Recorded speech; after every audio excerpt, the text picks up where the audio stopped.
Just going to YouTube. Hey, there's Doris.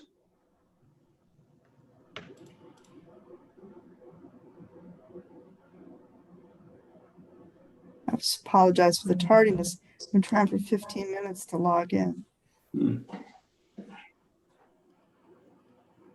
Worries. All right, we're good. Okay, thank you. All right, good evening.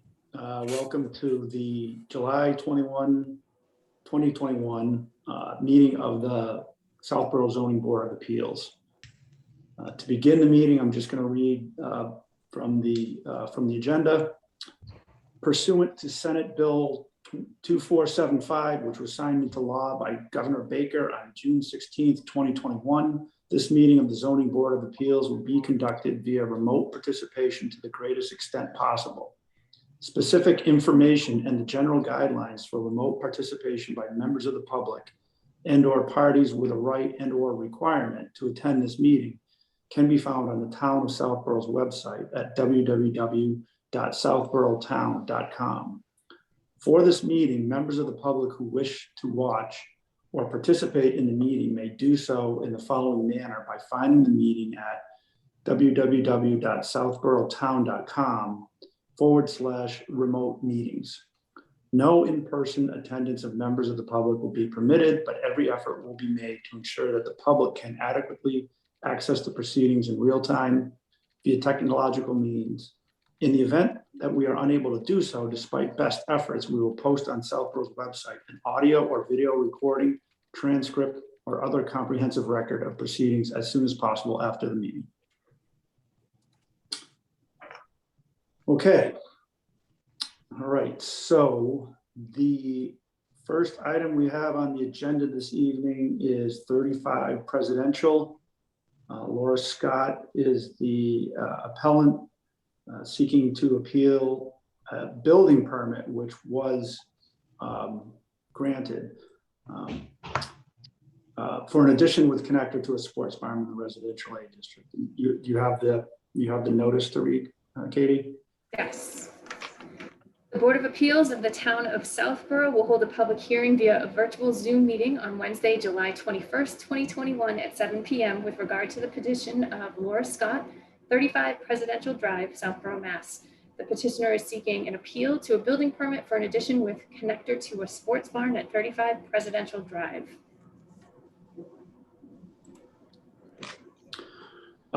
So we will hear from the applicant or the applicant's representative. I just wanted to briefly say, to be clear, it is an appeal, but it's appealing a building permit that was granted by the building commissioner. So this is not a request for relief from the zoning code. This is asking for an administrative review for a permit that was granted. So do we have somebody who wants to speak on behalf of the applicant, Katie? Yep, we have a bunch of hands up and I'm not sure. So I see Miss Scott. I could bring her over and maybe she could tell us. Okay, yep. Here she goes.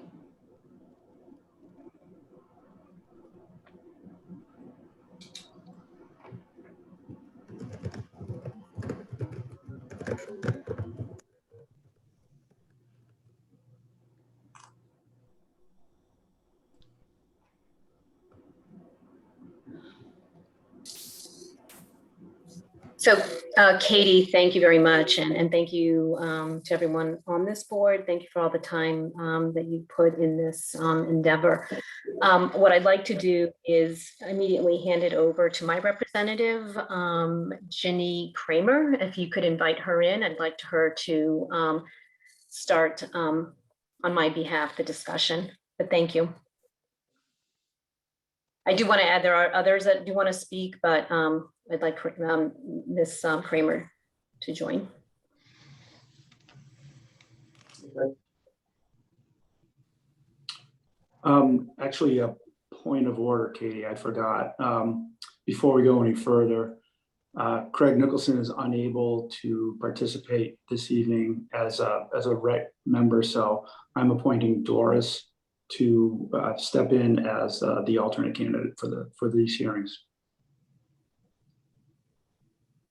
All right, Ms. Kramer. Good afternoon, good evening. Thank you, members of the Southborough Zoning Board of Appeals. My name is Jenny Kramer, and I am an attorney in Concord, Massachusetts. I'm here tonight to represent Ms. Scott with respect to her appeal of the building permit that was issued back in early April. I just wanted to, before I start, I just want to ask whether the board members have had the opportunity to review the memorandum of law I submitted yesterday. Yes, I've reviewed that. Yeah. Thank you. Okay, great. I don't want to, belabor it, but, essentially this building permit was issued in error. As a point of order, the building department has cleared up the issue with respect to the issuance of the permit during the state of emergency declared by the governor of the Commonwealth regarding COVID, in that apparently the posting that only emergency building permits would be issued during the pandemic had been revoked for some time. I did not receive the attachments to the letter that he sent, but I'll just put that issue to one side for now, assuming that, that order to not issue building permits that were not emergent was validly revoked. So I'll just assume that for purposes of this evening. Your zoning bylaw and Massachusetts law, as interpreted by the courts for well over 75 years, requires this board and before it the building inspector to examine not only the structure that the applicant was seeking to have permitted, but also the use of that structure. So this is a common mistake that is made, is conflating the structure and the use. And as I've set forth in my memo, whether or not this structure could be permitted as an addition, this board and the building inspector before it needs also to examine the use. So clearly this enormous sports barn is not intended for residents of for residential use for human habitation. Rather, this is an enormous sports barn which rivals and perhaps exceeds the size of the single family dwelling to which it purports to be attached. It is also, because of the lot configuration, which I set forth in exhibit number 2, so you can see, it is also aggressively sited right next to my client's home. So, essentially what my understanding is that the building commissioner determined that the sports farm was allowed as an addition. The structure was allowed as an addition because although at first it was not, there was no interior access to the sports farm from the home, but the applicant added that in the third stall of the garage in order to have it qualify as an addition, which they believed made it allowable as a permitted structure. But what nobody paid any attention to is the fact that this is not a residential use. This use is clearly recreational. This is an enormous 35-foot from grade sports barn, which has 2 locker rooms, a lounge, and a basketball court in it. And this is proposed along with several outdoor features to which my clients have no objection. The sports barn is not allowed under your zoning bylaw, section 174-2B, which, as I've set forth in my memo, discusses accessory buildings or uses. So, whether or not you can say the building is allowed as an addition, an accessory use can only be allowed if it is customarily incidental and subordinate to the principal use of the building. And as the phrase accessory use has been interpreted by the Massachusetts courts for many, many decades, an accessory use has to be analyzed with the question of whether the use is one that is so necessary in connection with a one-family detached house, or so commonly to be expected with such a home that it cannot be supposed that your zoning bylaw prohibits it. So, clearly, sports barn is not explicitly allowed within your zoning bylaw. But if this is allowed to go forward and, this could happen to anybody, that they could find their home under the shadow of an enormous sports barn that's bigger than the house to which it's purportedly attached. I would submit that this is not a customary use. We are not aware of any other sports barn in the town of Southborough attached to a residential dwelling or anywhere else. So, I mean, it just simply can't meet the test of being customary. The other way that this has been phrased by the Massachusetts courts is whether it has commonly, habitually, and by long practice been established as reasonably associated with the primary use, which here, of course, is residential use. So while there are some recreational uses, such as swimming pools or tennis courts, that can meet those standards, to the extent that those are located on the exterior of a building and not within a hulking 35-foot from grade structure, those are customary and those have been customarily allowed. There are a couple of features of this particular property that make this especially noxious and offensive.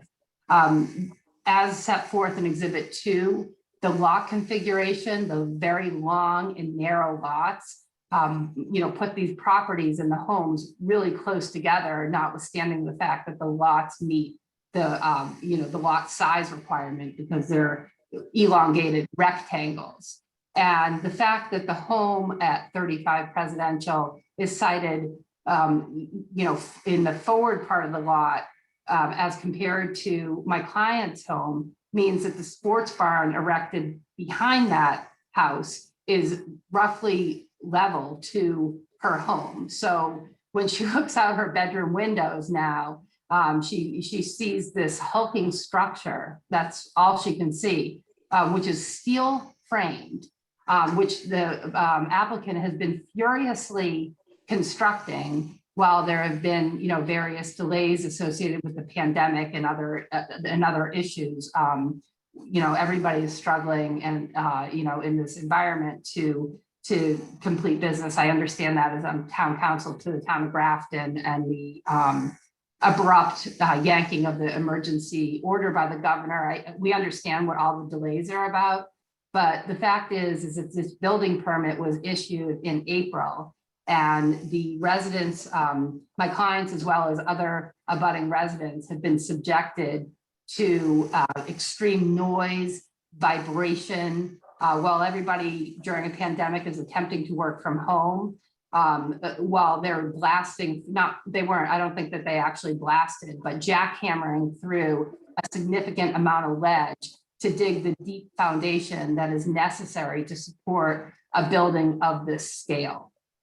So I will, take any questions that board members have, but I just want to mention briefly that the plans depict 7 off-street parking spaces.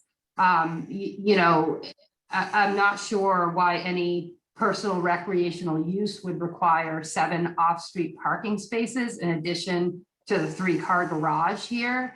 This is a shared driveway with my client.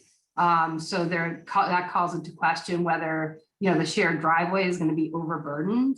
But, 7 accessory parking spaces certainly suggests that there's going to be some use beyond that of just the family who resides in this residence.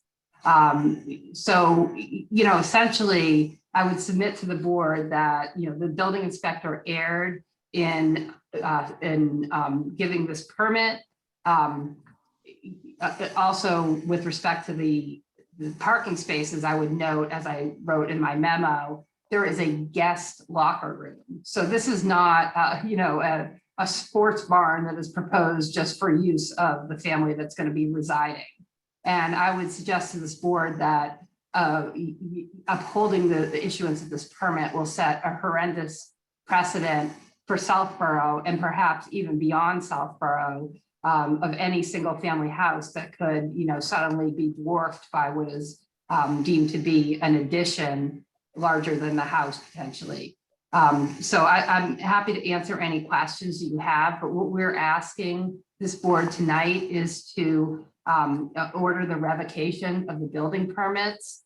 And my client had requested a view by your members last week. Apparently, that was not possible. So we're going to withdraw that request, unless the board for some other reason seeks to continue the hearing beyond this evening. But if the board does continue the hearing beyond this evening, we would request that the board issue an immediate cease and desist order requiring all construction to stop.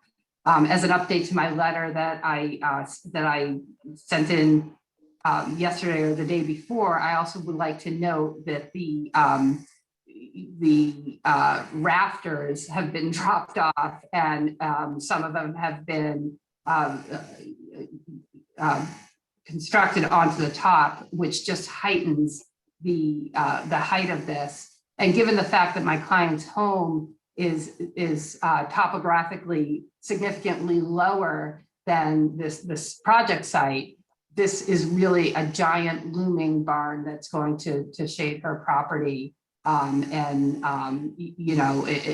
just should never have been allowed. And we're asking this board to revoke the building permits. Thank you. Okay. All right. Thank you, Ms. Kramer. Paul, do you want to start off? Do you have some questions for the applicants?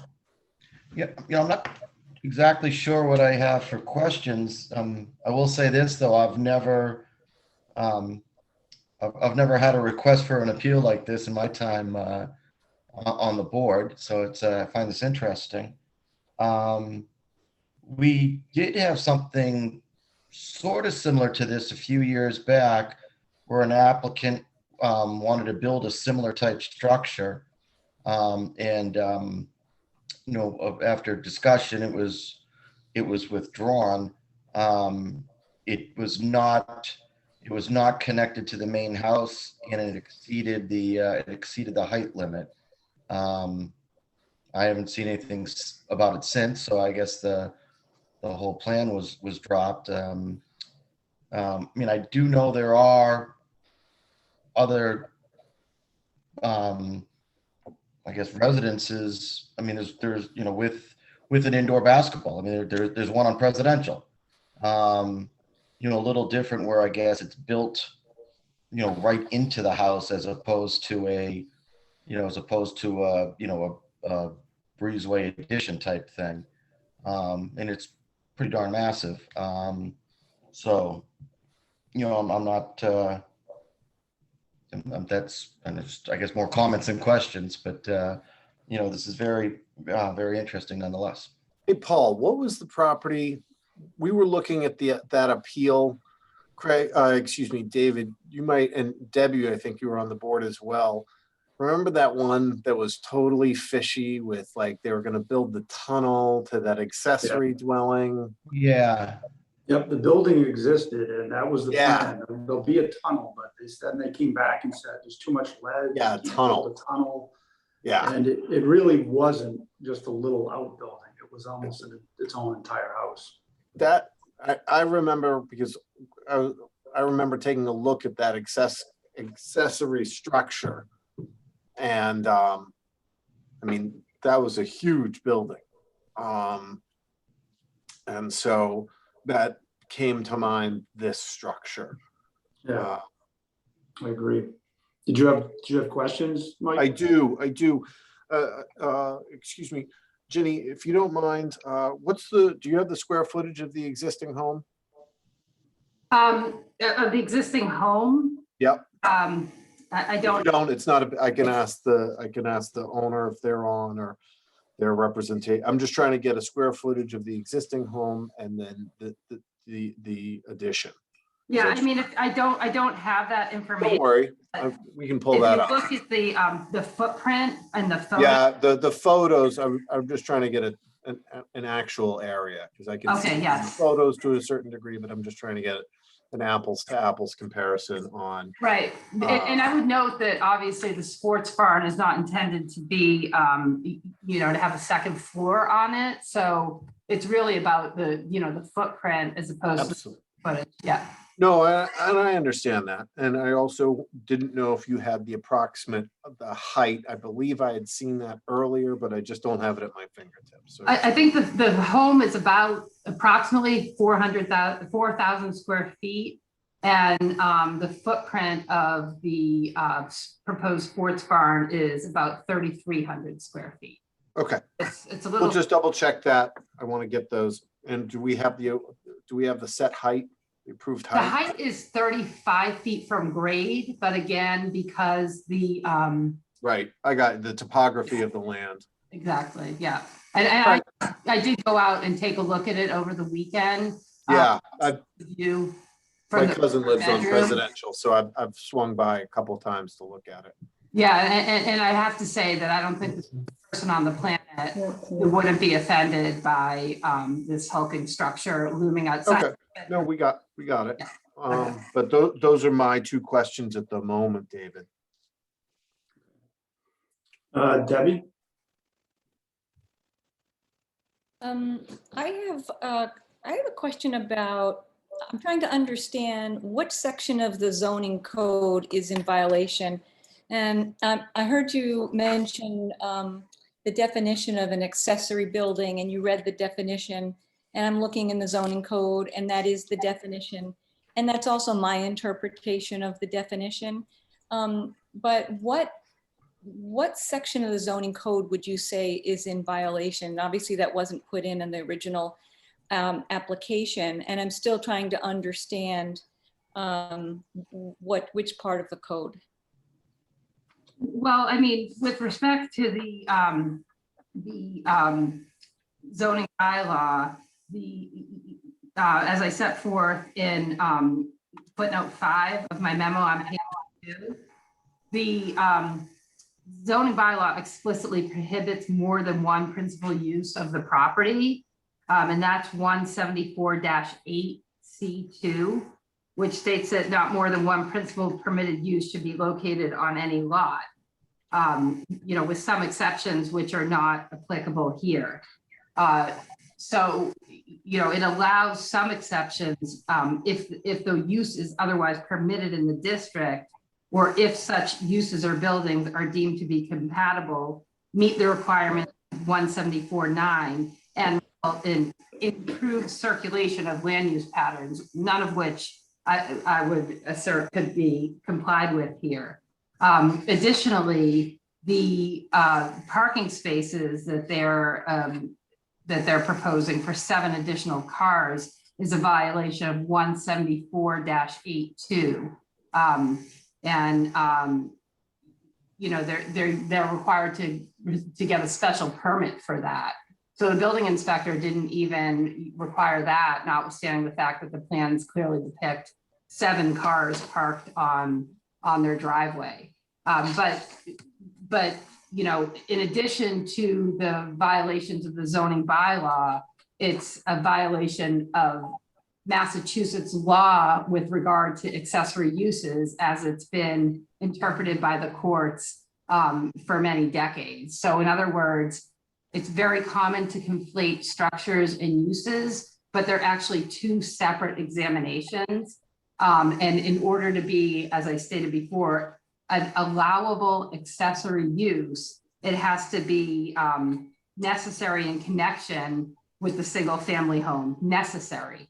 So obviously a sports barn is in no way necessary, or if it's not necessary, it can be allowed as an accessory use if it is so commonly to be expected with a house that you can't assume that the zoning bylaw prohibited it, such as a shed to store your lawnmower, even if it's not explicitly allowed. I mean, that's such a reasonable thing that nobody would argue, well, the zoning bylaw, since it doesn't specifically say shed, must prohibit it.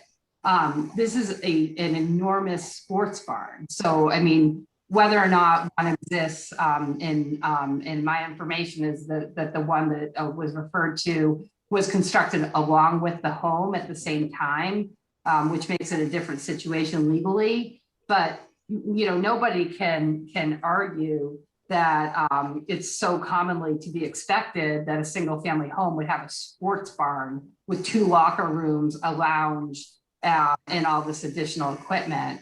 And again, I think that the giveaway here that this was a little bit of a I don't want to characterize it, but originally submitted as a sports barn, which wasn't allowed.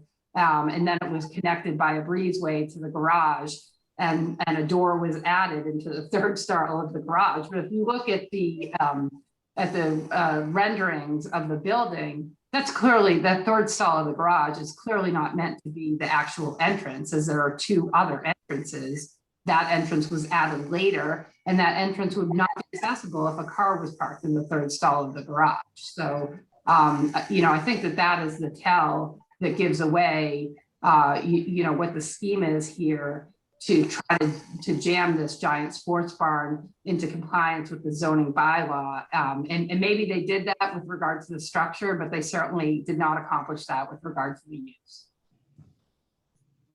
Thank you. My next question, second only other question is, so I have a question on the procedure, because we have on the building department website a request for an enforcement complaint form. And once that is signed, it becomes public information. And I believe that's the process to actually file officially with the town a grievance on enforcement.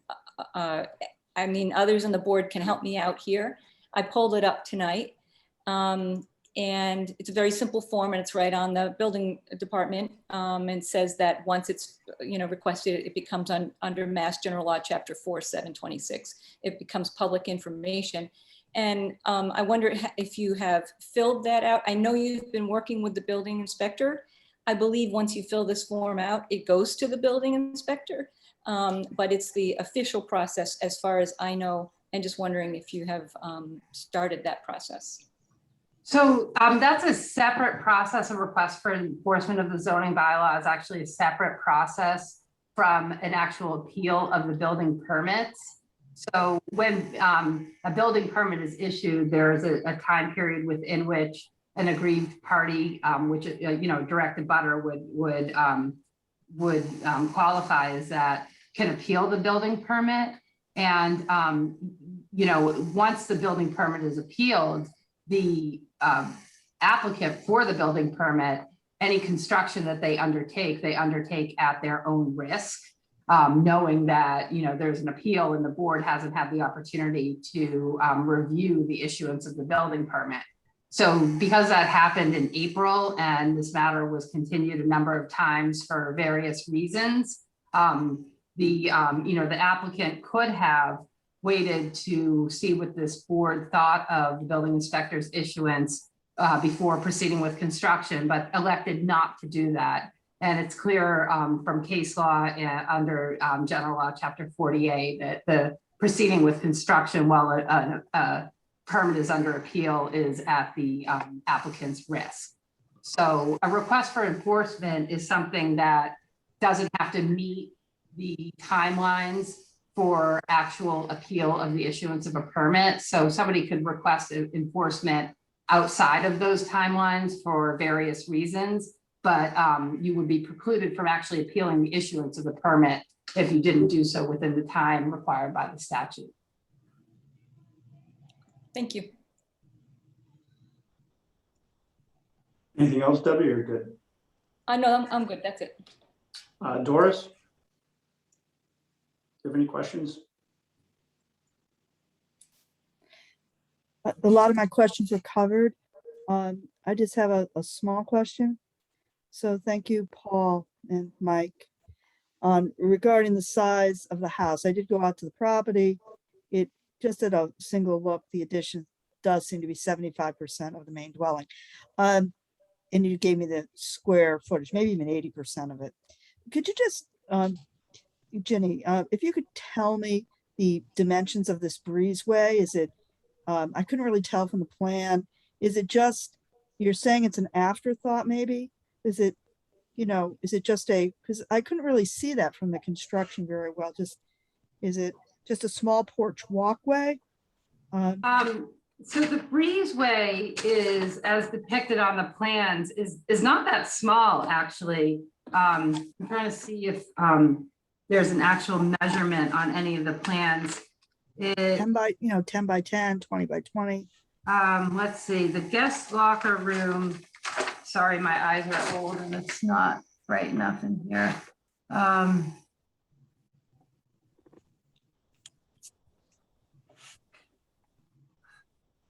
It says the guest locker room is 7 by 6 by 8, 7 feet 6 inches by 8 feet 6 inches, and that's approximately half the size of the breezeway. So it's either 15 feet wide or Okay. 15 feet wide, coming off the garage. Oh wait, in the mudroom here, there's a mudroom as well, which you always want your So sports. it's bar to have a mudroom. attached. Yeah. It's attached. It's not attached by an incidental walkway. It's indeed attached to the house. Correct. Correct. Okay, that's a question. Yeah. My other question had to do with this is the letters I've seen through the day regarding notice that permits could not be issued for anything beside essentials, and somehow there's a mishap with COVID. It was just came down this morning. You could not get this kind of permit. Special permit. You couldn't Yeah, through so- COVID. Could you just say that in more layman terms to me? Your Sure. positioning on that? Yeah, so when I first was contacted by my client and took a look at the building department's website, she brought to my attention the fact that when you click on to the Southborough Building Department, there's a giant notice saying attention, and it states that you can only get emergency permits until the state of emergency is lifted. So Okay. I seem curious why a sports barn would qualify as an emergency permit. However, the building, I think it was the assistant building inspector The today assistant, yep. sent a letter which purportedly had attachments. I haven't seen the attachments, but taking the assistant building inspector's letter at face value, which I'm sure that that they just didn't come through. You'd have to. So Ginny, you're just knowledgeable today that this was on the website. It wasn't wasn't before your application. Is that a correct statement? Right. So apparently the notification that only emergency permits or urgent permits would be issued during COVID was revoked some time ago. And it Okay. was just the town neglected to remove that from the building department's website. So, okay, so just back to my first question. I don't have the answer to if the breezeway is substantially enough to say this is attached to the dwelling. We do have other houses with basketball courts in them in the town. So if it's attached to the dwelling or in the dwelling, I would think that's allowed. Well, again, that goes to you have two things to ask when issuing a building permit. One, is the structure allowed? And two, is the, Yeah, no, I understand that. okay, so It's a use. yeah, I will, concede for purposes of today, although I think it's clear from the fact that, they're entering through the third stall of the garage, that's not a real door. But I'll even, arguing for the sake of this evening that is a real door, and that is the place that they intend to have people enter from. Even if the structure is allowed as an addition, which I would disagree with, but even if you believe that, the use is not allowed. This is a recreational use. And it's, it's a second primary use of the property, which is not allowed by your zoning bylaw. And if it's a principal use, it's not allowed. It's explicitly not allowed by your zoning bylaw. If it's an accessory use, it's also not allowed by your zoning bylaw because it's not customary or necessary.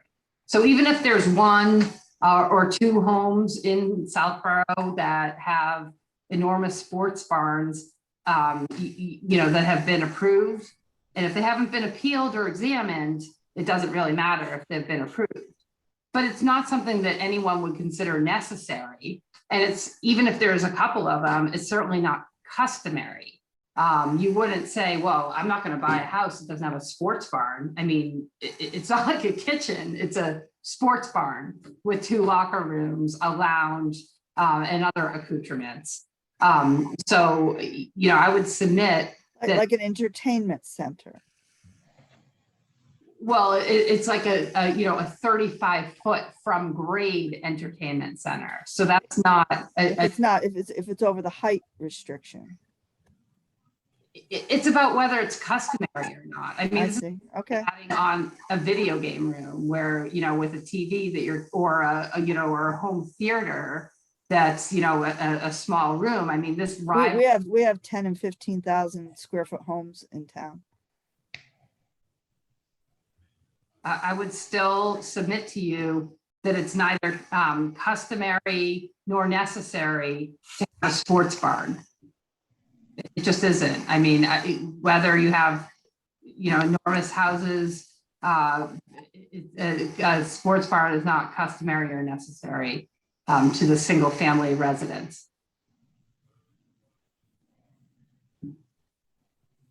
You really helped me a lot. Thank you very much, Jenny. You're welcome.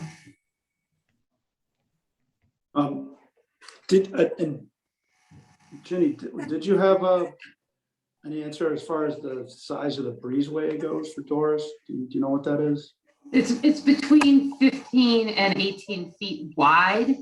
And the length of the breezeway is, there's a locker room, a bathroom, mechanical storage. There's all kinds of things in there. But it's, it looks like its length is something maybe 20 feet, between 20 and 25 feet before it busts out to the full size of the play court, lounge, and pool equipment storage facilities. Okay. So I guess, I understand what it is you're arguing, and I guess hopefully this isn't an obtuse question, but is there something in the application other than what you're observing that would say this is a second use, this is a recreational use above and beyond what a homeowner might, put up a basketball, hoop in their driveway? Right? Yeah.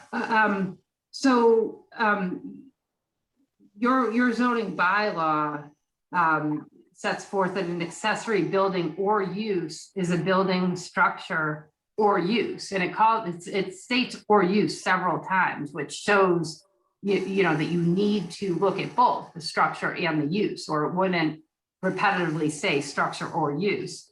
If it's customarily incidental and subordinate to the principal permitted use, and not prohibited by this chapter, that zoning bylaw makes it clear that not only must the proposed structure be permitted, but the use must be permitted as well. And when you're talking about accessory uses, because again, as I stated and as set forth in the memo, it can either be a second primary use, which is explicitly not allowed by your zoning bylaw, or it can be an accessory use. Those are the only two choices. So this is a recreational use because we know that people aren't going to be dwelling in the sports barn, right? It's not a bedroom. It's not someplace that people are going to be dwelling. So that means it's either got to be another principal use or it's got to be an accessory use. Your bylaw prohibits 2 primary uses, which means the only thing it could possibly be is an accessory use.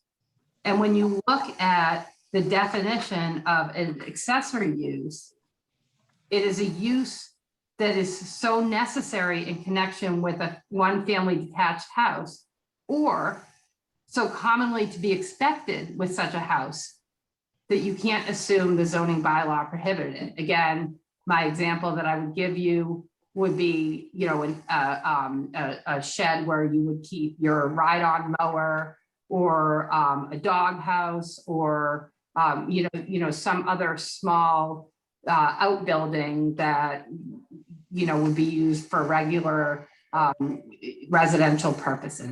So this is not what that is. This is a recreational use. It's clearly a recreational use. I don't think anybody could argue that this use. But that's what you're saying, is that you're Yeah. just by observation, you're saying it's a recreational use. There's nothing in the application or the permit that says anything about a recreational use.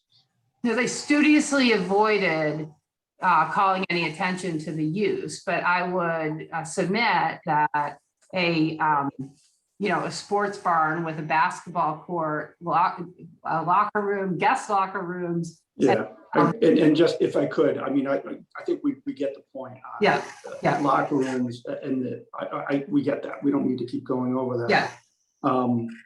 But and again, I don't mean to have to repeat things, but you're saying there's not a section of the code necessarily that Debbie asked about that's in violation. You're really saying it's either an accessory use. You're really looking at it from a use perspective. Correct. So it's not, in terms of the building requirements, it's not violating anything. It's really just the use. Correct. It's the use, which under your zoning bylaw, you have to examine. Right. All right. And just to be clear, the breezeway is about 250 square feet of the 3,340 square feet of the you know, entire footprint. So it's a much part of the footprint. Okay. You know, I'm just going to say, I think probably for most of us, like Paul said, Paul's the longest serving member on the board. I think we struggle a little bit just in knowing what, you know, the code is for the Board of Appeals to take an appeal. And the appeals are typically on, you know, denial of a permit, not on the approval of a permit. Special permit, which doesn't apply, variance, which doesn't, I would say doesn't apply. So, I mean, we can certainly entertain further commentary from abutters, but I'm just going to say, I do feel a little hamstrung in that there doesn't seem to be a clear path here that says we're going to issue a cease and desist order on a permit that was granted by the building commissioner. Katie, do we have other people who want to speak? Yes, we have, I think Attorney Gould, who has his hand up. Would you like me to bring him over? And the homeowner. Would you like me to bring them over? Sure.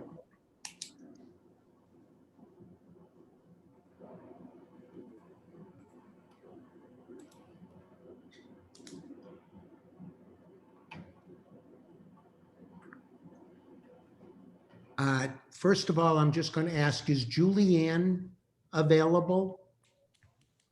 I don't believe so. Okay, because I thought she had told me earlier today that she was going to try to be in on this call, but she did tell me that she was going to send a letter and attachments to the board. Katie, I don't know if you received it from her or if the board has received it. Yes, yep, it was forwarded to the board. Okay. So if she is not here, first of all, did the board get a chance to read Julianne's letter and her attachments? I did. Okay, thank you. As you can see from her letter, there may have been a mistake that for a period of time, this information about COVID-related essential versus non-essential uh, building permits may have been taken down and then put up. And in fact, it was quite clear that it was intended to be for COVID protection starting last March and April of 20, when the governor had an emergency order in effect and was telling people to stay home, and even essential workers had to fit certain categories to go in. Since that time, most cities and towns have removed those, and what they are now doing, and what Julianne says in her letter, and now on the website, and I'm quoting, it says, starting in May, but on May 20th, she published an update saying permits are now being reviewed and are no longer on hold due to the COVID-19 emergency. And then she says on July 2020, she reiterated that they have removed to normal, with the only difference is that safety measures, including social distancing, face masks, hand washing, etc. So I want to point that out. The attachment that she included listed all of the building permits that were given for additions or new building construction or remodels and alteration. And they are single spaced, and they take up, I did not count them, but they take up 7.5 pages, single spaced, and it looks like at least 20 to. She says in the memo, it's 250 permits. Okay. Oh yeah, she hand wrote that. Thank you. So in talking with her, she said that she reviewed the permit carefully, and I guess your building inspector is not around now, whether it's vacation or whatever, but he had been involved as well. And what she said to me is that there are similar uses, even one on Presidential that was permitted for a sports barn that is a good size, and that there is absolutely nothing in this letter that changes her mind that this is a totally legal building and use. I'd like to just follow up with a couple of things that Ginny has stated. She said that sports are not an accessory use in a residential district.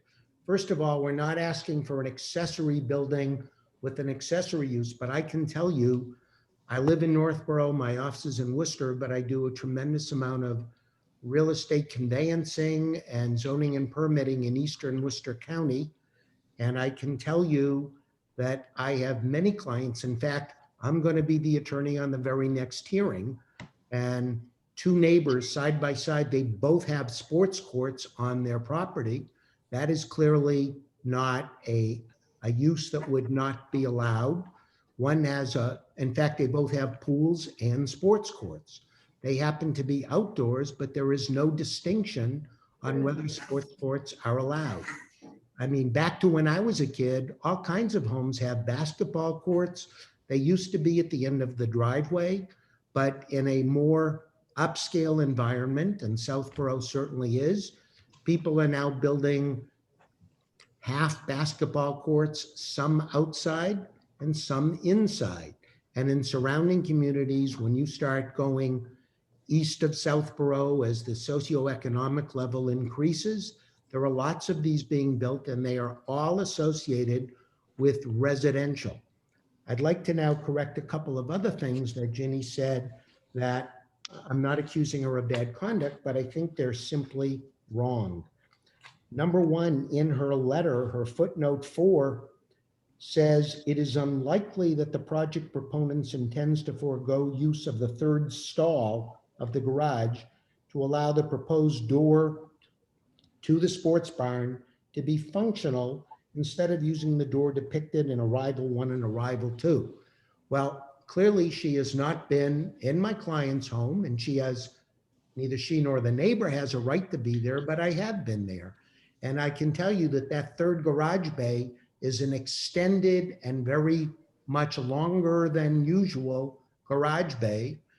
And they will still be able to use that garage, and there will still be a wide opening available to walk out to this addition to their building. And the building is not just a sports court. I want everybody to understand that. When I went over and asked my client, and I've had a conversation with the architect who is on the Zoom call tonight, and if we need him, we can get him. The addition is not just going to be a sports court, but he does have two kids who are teenagers. They're very involved in sports. They're both young teenagers. And he wants a safe environment where they can, at all times of year, not just in the summer, invite their friends over so that they can play. Some people have a big rec room in a basement. Some people put on big additions for rec rooms. I know when I was growing up, we had a separate room added to the house, and we had a pool table and a ping pong table. That was, and my parents certainly were not wealthy, but in this case, if people have the means, they're absolutely allowed to put an addition. Now, Ginny keeps referring to this as a breezeway. I would suggest, by definition, a breezeway is typically a roofed, sometimes open passage connecting two buildings.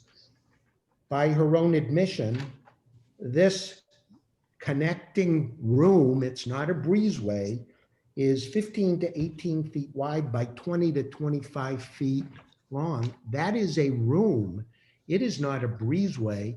It's not a trick to try to circumvent the zoning bylaw. We have a successful individual who wants to provide safe recreation for his kids and would be very comfortable 12 months a year inviting them over to his home so that they can either watch TV or listen to music, or if the parents want to, as my client said to me, it's a gathering space, not just for his kids, but for family and friends. They're putting in an audio-visual system that will be available for music, for dancing, for movie watching, whatever it is they're going to do. These are all clearly accessory uses to a residence. And this is not a trick to put a 4-foot wide breezeway to connect another building. This is clearly a room, and the architecturals and the building inspector, has seen those. This is going to be a very fine looking building. I haven't even touched on, but if we have a landscape architect who is from Northborough, and I have seen his work many times. In fact, he's on the design review committee in Northborough, and he's sort of the expert when it comes to the design review committee on landscaping and making it look good for neighbors. And he has done that here. I've seen his plans. He's got a rose garden. He's got taller evergreens that will largely block the view of this. But this is not a for rent sports center. This is not a for rent movie watching area.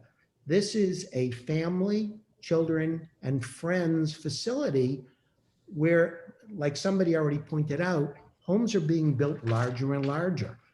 Many of the homes that I've represented people buying in Southborough are anywhere from 7 to 10,000 square feet. The combination of these two is not as large as some of those homes. What they have simply done is they've taken architecture from the 80s and said, okay, we want to provide this for our family and for our kids. How can we do it? And they met with an architect. The architect worked with them. They talked with the building inspector's office. And they found out what they can do and what they cannot do, and it worked out perfectly. One of the things that, in addition to saying that they're not going to use this garage as a doorway, another thing that she says is seeking to avoid the requirements by attaching it. That's not the case. They didn't want to build a separate building because, let's say it's wintertime, they don't want for either themselves or their guests or their kids or their friends to have to trudge through snow or ice. This way they can go through a climate-controlled garage into a climate-controlled building that is all attached to the home. It's not much different than putting on a large sun porch that might have either a jacuzzi pool, or some people put on outdoor buildings with an indoor, indoor pool. And we see that more and more. The idea that recreation is not allowed in a residential area is simply wrong unless that recreation is intended as a commercial venture to rent it out. That is not the case here. The other thing that she says is the proponent can point to no prevalence in Southborough or Mass of massive sports barns attached to single-family dwellings. We don't need to say that they are prevalent in the community, merely that it is an allowed use. And we've already pointed out, and the building inspector pointed out to our client and architect, that there's one right on Presidential, and there may be others in other parts of town. We have not researched it. Lastly, I want to say some of the comments that Ginny has made, and again, I respect her, I know her firm, but she says that we are putting it right on the edge next to her property. The properties in Presidential were all part of a subdivision back in the 80s, and they are all about 100 feet wide. This one is 150 feet wide. It is 1,100 feet long. So the idea that they're squeezing it into a small property is not the case at all. And because they want it to be a part of their home, they're clearly not going to put it way out on the back. And you will not be able to see this building from the street. It provides privacy. It may provide certain people that we don't want to know about. Oh, if this person is building this, maybe they're a very well-to-do family. Maybe when they're not home, we should go to that house. It's much better to design and build this in the rear of the property than in the front to hide the look of the house. Now, the other thing I want to point out, when Ginny says that it is directly adjacent to her client's property, I want to point out the sideline requirement here is 20 feet in residential A. This is 44 feet 9 inches. It's almost 2.5 times what the requirement is to have this type of an addition to the building. The other thing is the garage, they are not making this into a garage for commercial use. They're not going to do repair work on vehicles. They're not going to say to people, oh, if you want to come and use a locker room, you can use this, pay us X amount of money. If their kids have friends, or if Mr. Jang or his wife and their friends want to come over, and if they want to play on the sports court, whether it is a pickleball, whether it is basketball, they don't want to make them go through the garage and up to their bedrooms to shower. So it's natural that they would build a facility where both men and women can put their clothing while they go in and enjoy the sports court that's inside this building. Now, the entire building is not a sports court. That is the reason for the higher roof, because if you're playing basketball, you can't have a 12-foot roof. But if people are going to be there, a significant part of the property near the front is a sitting room. A sitting room.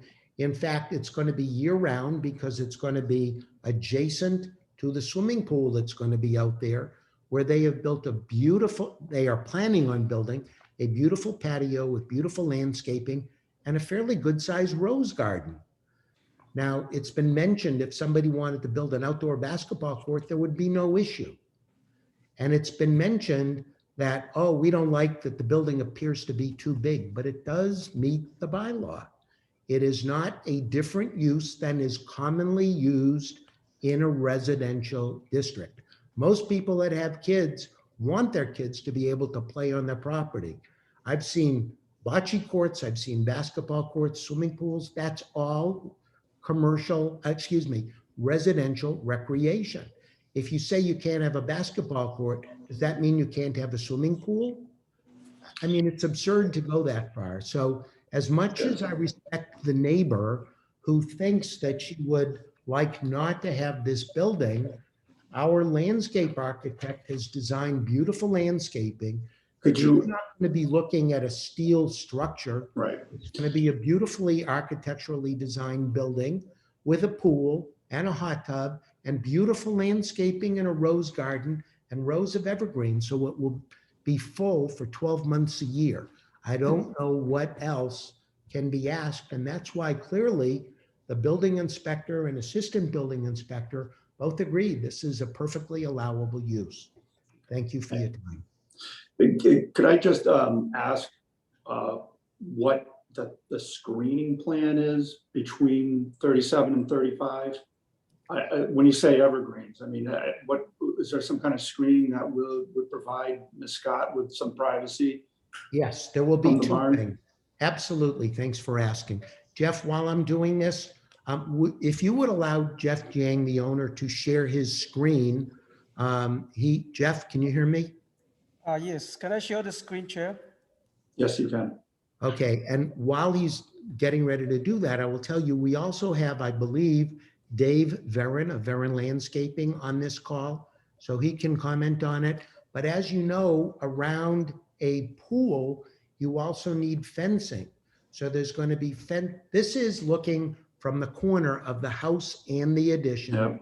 looking out to where the swimming pool is going to be. On the left, you see a beautiful rose garden. That same type of landscaping you can see continues to the other side of the pool. And behind that, instead of the thin, roughly 30 to 35-year-old evergreens that have gotten very thin between the two properties now, these are going to be extra large trees that Mr. Veron is ordering for Mr. Jang to give protection. You'll hear in the next hearing, more and more people that have pools want privacy. So they don't necessarily want people looking out the bedroom of the building next door. But if I could Sure. we're already an hour into this. Okay. Are those evergreen trees? Or in other words, will they be filled in year round? And how tall are they? Jeff? Well, we have the very tall trees along the property line now. They're about maybe 20, 30 feet, but we are adding, we just added 8 of 12 to 14 feet tall green giants, and we plan to plant more along the property line so that, so by the time we finish the whole project, so there will be the plants along the property line in every place. But that will that be screening year round, or will the leaves drop in the fall? No, this is all evergreens, not Okay. Those are all deciduous. evergreens. Okay, all right, thank you. Okay, I think a lot of the points are being made here, and I don't want to spend a lot of time re-emphasizing them. Thank you for your comments, Attorney Gould. Katie, are there other people who want to speak, or butters, or? I see someone named Sandy with their hand up, and Dorian Jasinski. Okay, and I'm just going to ask in advance if you could not re-emphasize points that were previously made, but bring something new to the table if you have it, please. And for a point of order, if they can just state their name and their Oh, address. yes. You're right. I Nope, should have but done that I earlier. couldn't We need agree to- we more. need to know. Please make new points and try to keep it brief, and thank you. Yep. Thanks, Mike. You're right. All right, it looks like just Dorian has her hand up.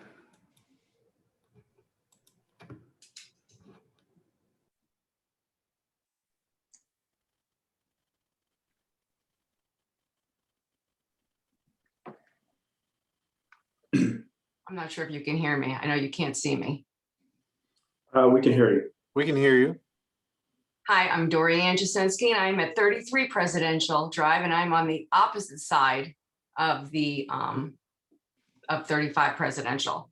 So I'm on the opposite side of this construction project from Laura Scott.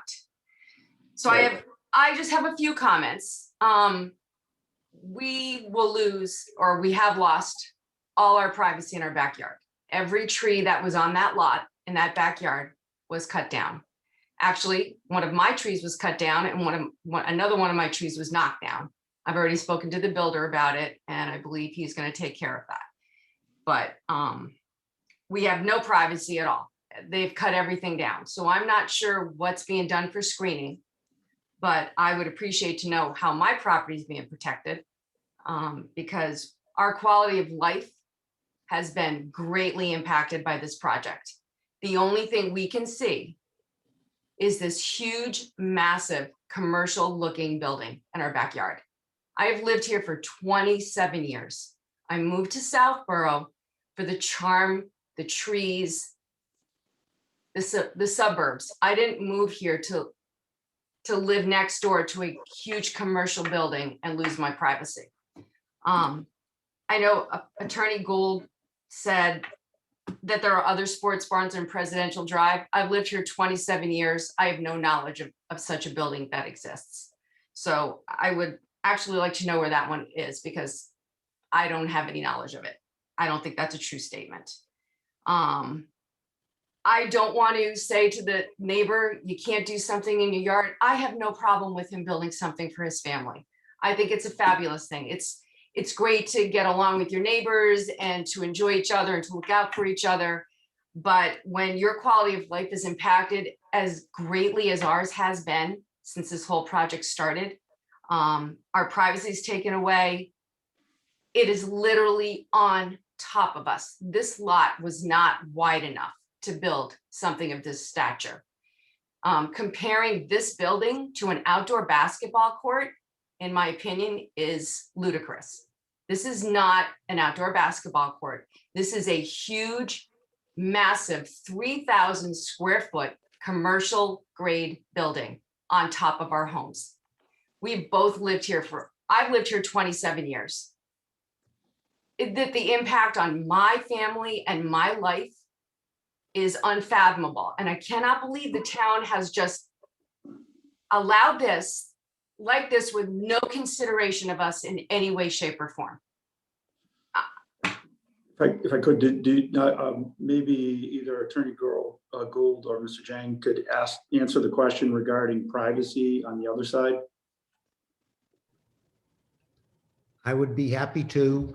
I believe that David Veron is on the phone. I know I've driven up to Jeff's property twice, and I was there just 1 week ago, and I noticed that at the Jasinski property at 33 Presidential, they have apparently a cabana house. I'm assuming there's a pool, and that is, I believe, fairly close to the lot line. I believe it's 20 feet. This building is going to be 25 feet from the lot line, but I know Mr. Jiang, and I'm sure Mr. Jiang would be very happy to have Mr. Veron come out to the property and meet with this property owner, as he had already met with Laura Scott, and he is willing to meet with Ms. Jasinski or her husband or anybody who's at the property. Jeff, unless you tell me I'm wrong, I know I've represented you long enough to know that you always try to do right by neighbors. So I'm sure that you offer this and that they would do something that would mutually satisfy the neighbor as well as Mr. Jane. So is there a plan right now to put screening on that side to shield from 33 Presidential? Actually, as I looked at the property, even on the plan that was attached to the letter from Ginny, it looks to me like number 33 is set much closer to the street. But if I could, I'd really like to stick to the question Okay. and the subject. Chair, can I answer your question?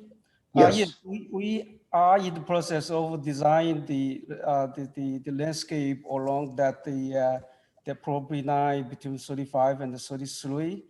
And so Dorian, I'm not aware of cutting your, I mean, the tree on your Right, property. I kind of don't want to go down the rabbit hole too far here, but it's really just a question of, you, I guess, making, you're stating that you'll provide screening or Ms. Scott, I think it's only reasonable to ask if you're gonna do the same thing on the other side. And I really don't want to get into a tree got knocked down. That's not what we're here for. We will. Okay, Yes. all right, thank you.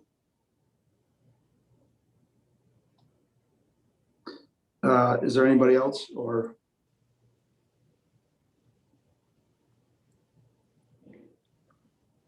Dorian has her hand up again, as does Laura Scott. Does Dorian have something more to add? No, I actually had asked a question. A statement was made that there's another sports barn on Presidential Drive, and I was actually asking, Okay, where is that located? good. All right, that's fair. Do we have any answer to where there's another sports barn located in I Presidential, think Mr. it's Gould? 13 Presidential Drive. They have a basketball hoop inside their house. That's not a sports barn. That's not like this one. That's was built in the house when that house was built. That was part of the original plan of that house. That's not an addition. It's not a 3,000 square foot sports barn. So Okay. I just don't appreciate that Attorney Gould misrepresented something as important as this. This is impacting our lives. And I don't want to have a problem with my neighbor. I'm not harboring any ill will to him and his family at all. That's not the problem. The problem is the height of this building is impacting the quality of our lives, and we have lived here for 27 years. So I think consideration needs to be given to us, and I understand doing screening, but it's going to take 10 years for those trees to grow tall enough to block out, Mr. Gould, yes, it is. It's going to take 10 years to cover that. I think that I know, but he's shaking his head. He's being inappropriately inappropriately behaved, and he's an attorney. He should know better. All right, if we could just stick to the subject. We asked about screening. Mr. Jang is saying he would commit to it. All right, that's what we wanted to answer. Okay. Ms. Scott, you had your hand raised as well? Yes. Yep. Am I off mute? Yep, we can hear you. Okay. Yeah. So, thank you, everyone. And, we went out this a long time and I appreciate it. But as Dorian mentioned, this has been incredibly challenging and stressful for those of us who've been in this neighborhood for 25 years. I want to talk about the screening, and just to remind everyone, when this neighborhood, and I think it was the attorney from Gould and Edinburgh mentioned that when this neighborhood was originally designed, it was a lot of attention was put into the placement of the houses, because these lots are very narrow. And 37 and 35 were built at the same time by the same builder on a shared driveway. And the houses were sited specifically in such a manner to ensure privacy for both parties. I bought this home from the builder, from Robbie Wellen, and it is something that we discussed specifically about how the house was sited and the advantages of the design that he undertook. It was never in my farthest imagination that an addition in the form of an accessory building would ever have been allowed to be put in the backyard, which, if you look at the plot, 35's backyard is right by my house. It's right by my house and my bedroom. And I worked from home all winter during this construction under some significant duress. And I would like to address the screening and share my screen as to what the screening actually looks like from my home, including the trees that were mentioned. In all fairness, someone else was allowed to share their screen. I'd like to share my screen very quickly. Okay. So that everyone can see exactly the trees that are there today, the pre-existing trees that I begged the neighbor and contractor to leave, and the small trees that someday may grow, but not to the 55 feet height. That is what is from my perspective, because I am at a lower elevation. Okay. So may I show that? Yes, you may. Thank you. So just bear with me as I handle my technology. Thank you. I really appreciate it. Sure. Okay, so Um,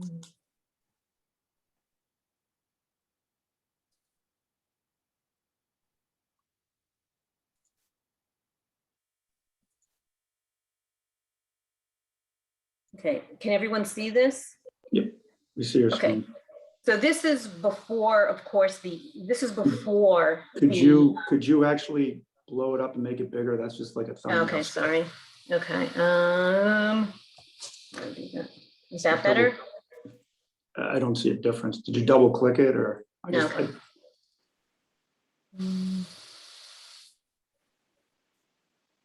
It might have to be the way I'm viewing. Hold on. Hold on.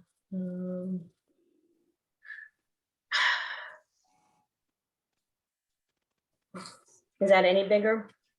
No, I don't see a difference. Okay, hold on. Is that bigger? No? No. Okay, let's see. I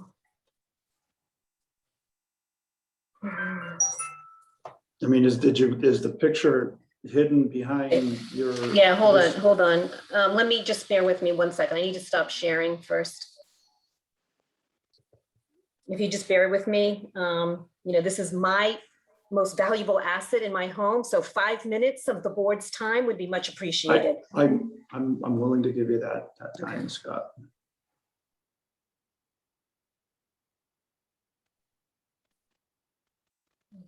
So I pull it up here, right?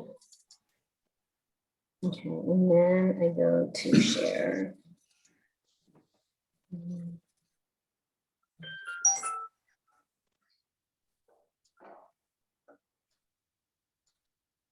Is it any better now? That's much better. Thank you. Okay, so sorry about that. So this is the view from, as you're standing outside of my garage. So this is on the driveway. Obviously, you don't know. This is the next one. I'll show you the bedroom. Actually, this is looking up from my driveway. And then if you just sit down 1 minute, so what you don't see here is the connection to the house.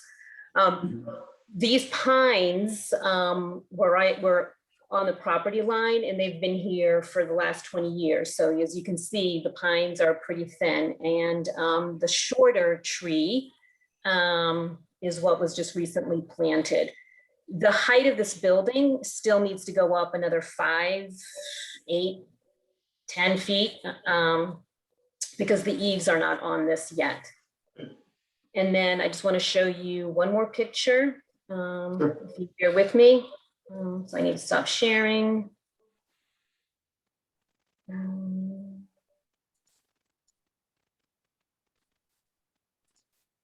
Yeah, okay. And then I spend my life on Zoom. I should be better at this. I'm so sorry.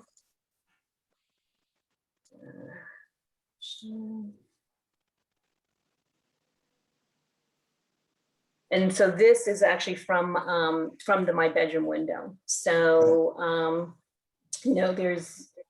it's quite close, and as the driveway is right on the property line with a retaining wall, and all of this is sitting on top of it. And to be honest with you, I don't know.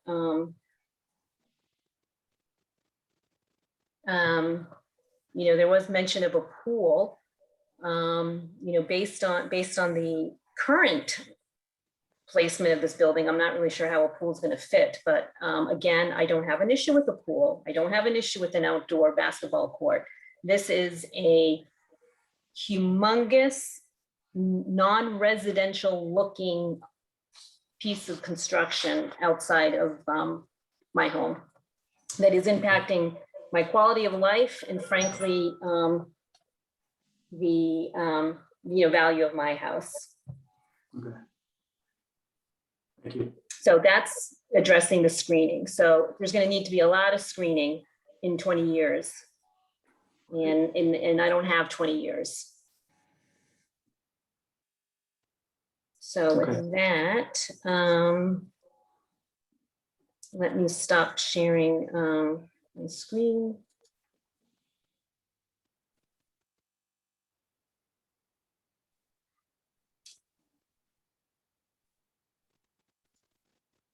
I'm trying to get back here. I'm sorry. Let's see. I'm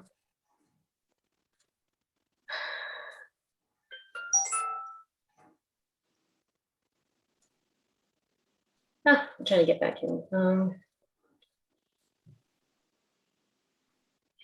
There we go, sorry. And the other thing to mention is that, I think it was mentioned earlier that, and I can show you an aerial photo of this, but I cannot tell you the number of trees that were removed from this property, right up and potentially over the line of open space in the back of the property.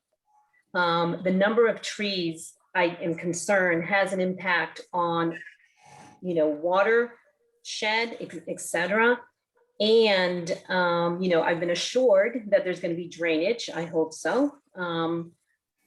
That's another, concern, but the number of trees that have been removed raised in my mind the question, how that could be allowed alongside of the amount of earth that was excavated and was removed, truckloads and truckloads, and there are still piles of dirt around the property. So in addition to the technical concerns on how this could have been allowed, I step back and I question how this could be allowed, and it's just not reasonable. It's just not reasonable. It is just, when you see a duck, if you call it a duck, whatever that saying is, if someone wanted to put a pool in their backyard and they put a pool 5 times the size of an Olympic pool, one would question that, even for a pool. If someone put in a pool 5 times the size of a normal pool, it would be unreasonable and it would be questioned, and I would argue not allowed. This, I respect what one can do in their backyard. I wholeheartedly support that. I raised my children in this neighborhood, in this house. And I respect doing what we can for the betterment of your children, but not at the cost of your neighbors and not at the cost of a precedent set in this town. That's never appropriate. And something in a much reasonable format could be addressed, could be put in and continue to meet the needs of one's children. Thank you, Ms. Scott. All right, and Jenny, is there something you want to add? And I would just ask you please to be brief and to the point. No, I think that my client and the other abutter basically said it all. I mean, this is unreasonable. Its impact is significant. It cries out for further review from tree removal, from earth removal, from the commercial nature, looming nature. I would ask that this board,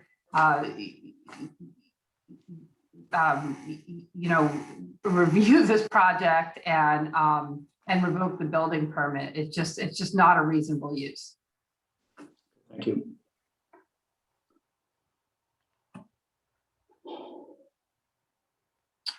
All right.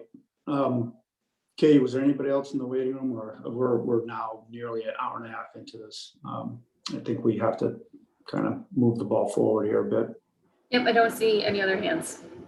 Okay. We're going to make a motion to close the public hearing. I'll second that. Okay, we have a motion to close the public hearing with a second. All in favor by roll call vote, say aye.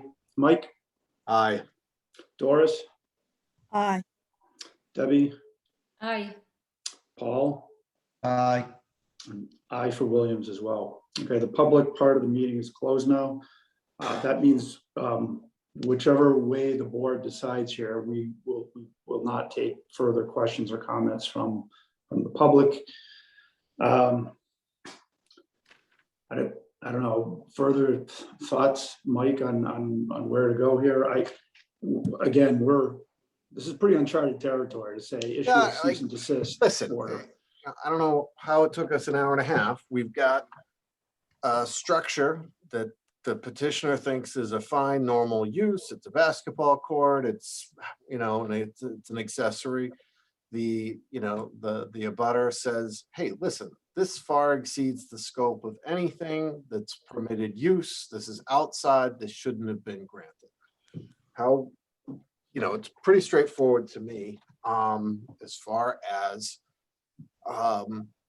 what the issues are. One hand, it's totally fine, basketball court, changing station, what have you. The other is, there's nothing like this in this town. The issue for the board is, are now we going to get into second guessing the building commissioner as to what they define as, what their determination and interpretation of the building code is. And I can tell you, this is tough because and to the abutters, to the neighbor, listen, if I buy a piece of land and I want to clear cut it, and you lose the trees that were there before, it's my land. And if I want to build an accessory structure that's permitted by building code and I get a building permit, yeah, it hasn't been done before, but guess what? It's being done now. So I'm a big property rights guy, but at the same time, and there's no other structure like this. This isn't a indoor basketball court. I've been to the Hasiotis's place and they've got some accessory buildings and I'm not sure that it's this. I mean, this is, if I was the next door neighbor, I'd be going bananas about this too. I mean, you're not building an indoor basketball court. You're building, so is the visiting team coming to visit? This is not a consistent use. And again, I'm a property rights guy, but so you're building a house next to a house. Okay. So what do we want to do as a board on this? Because this one, this isn't someone who needs a deck installed. This is, are we going to step in and say the building commissioner shouldn't have issued this permit? So let's talk about it.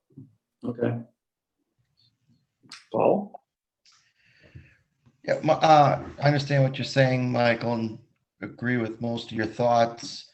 I'm not sure that I want to question what our building inspector granted. I think this is a little different, where a lot of the conversation debate that just occurred is usually more prevalent if we're granting a variance, but we're not granting a variance here.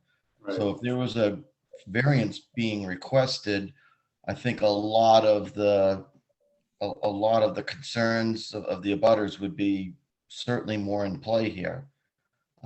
So I'm inclined to say that although it's certainly different, it is, to me, it is a recreational use, private recreational use, for the family there. May they have made things easier on themselves if they didn't delineate things as such in their plans? Perhaps. I mean, do you need to be saying in your plans you have a visitor's locker room? And the visitor's locker room wasn't very big. This isn't, I forget what the dimensions were, but it was 8 by 9. I mean, but it's still a visitor's locker. I mean, I know, but what I'm saying is if it was 40 by 40, you're like, wait a sec, what's going on here? I mean, I think it's silly to be calling something a visitor's locker room when it's a home plan. So I just think I just don't think that was the best thing to do in a plan. You call it a changing room. I don't know, but by delineating it as a visitor's locker room, I think that just makes things more difficult. I do agree. If it's someone's property, they want to cut down every tree, they can cut down every tree. If you're not happy as an abutter with what you're seeing next door, then then you put up some trees to block things. And again, if we were granting a variance, I'd say let's put some restrictions on this to make sure that this is screened and that's screened. But we're not granting a variance here. We're just basically, I guess the question at hand from an hour and a half ago was, is this a use that is not,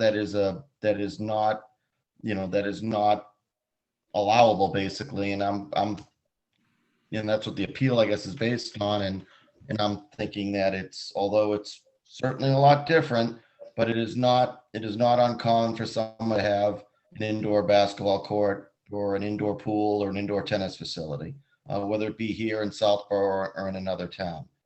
So that's my opinion. Okay, thank you. Debbie? Well, I think there's a difference between an indoor facility and an accessory building. And I think that's what gives me a little bit of pause. I mean, we've talked about, there are Definitely. some large homes in Definitely. Southborough, and they have indoor basketball, swimming pools, tennis, or who knows. I did a quick search just to even look at the height of what would these look like if you were to put indoor basketball court in your house. And I'm not seeing anything near 35 feet. So I've heard some of the complaints have to do with the height also.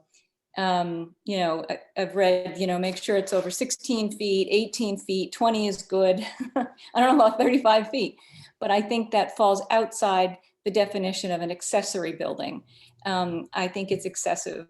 And I totally agree, you have a right to build on your property, but I think that there's a little bit of bending the regulations here, and it puts this board in a very difficult spot because the building inspector doesn't report to us, actually. I think the building commissioner reports to the selectmen, if I'm not mistaken. correct. So we have a Yep. process problem. I do think we should, maybe communicate our thoughts to the selectmen. I think, what kind of town do we want Southborough to be? We want a town where people can build on their own lots? Yes, but we want people to also to play by a set of rules. So this is not, in my opinion, an indoor basketball, inside the house. This is an accessory. And I can tell you, when I was looking to put like a small shed, I wanted to go 12 by 10 or something. I had all kinds of troubles. So I don't think it's a bad idea to check the building commissioner once in a while.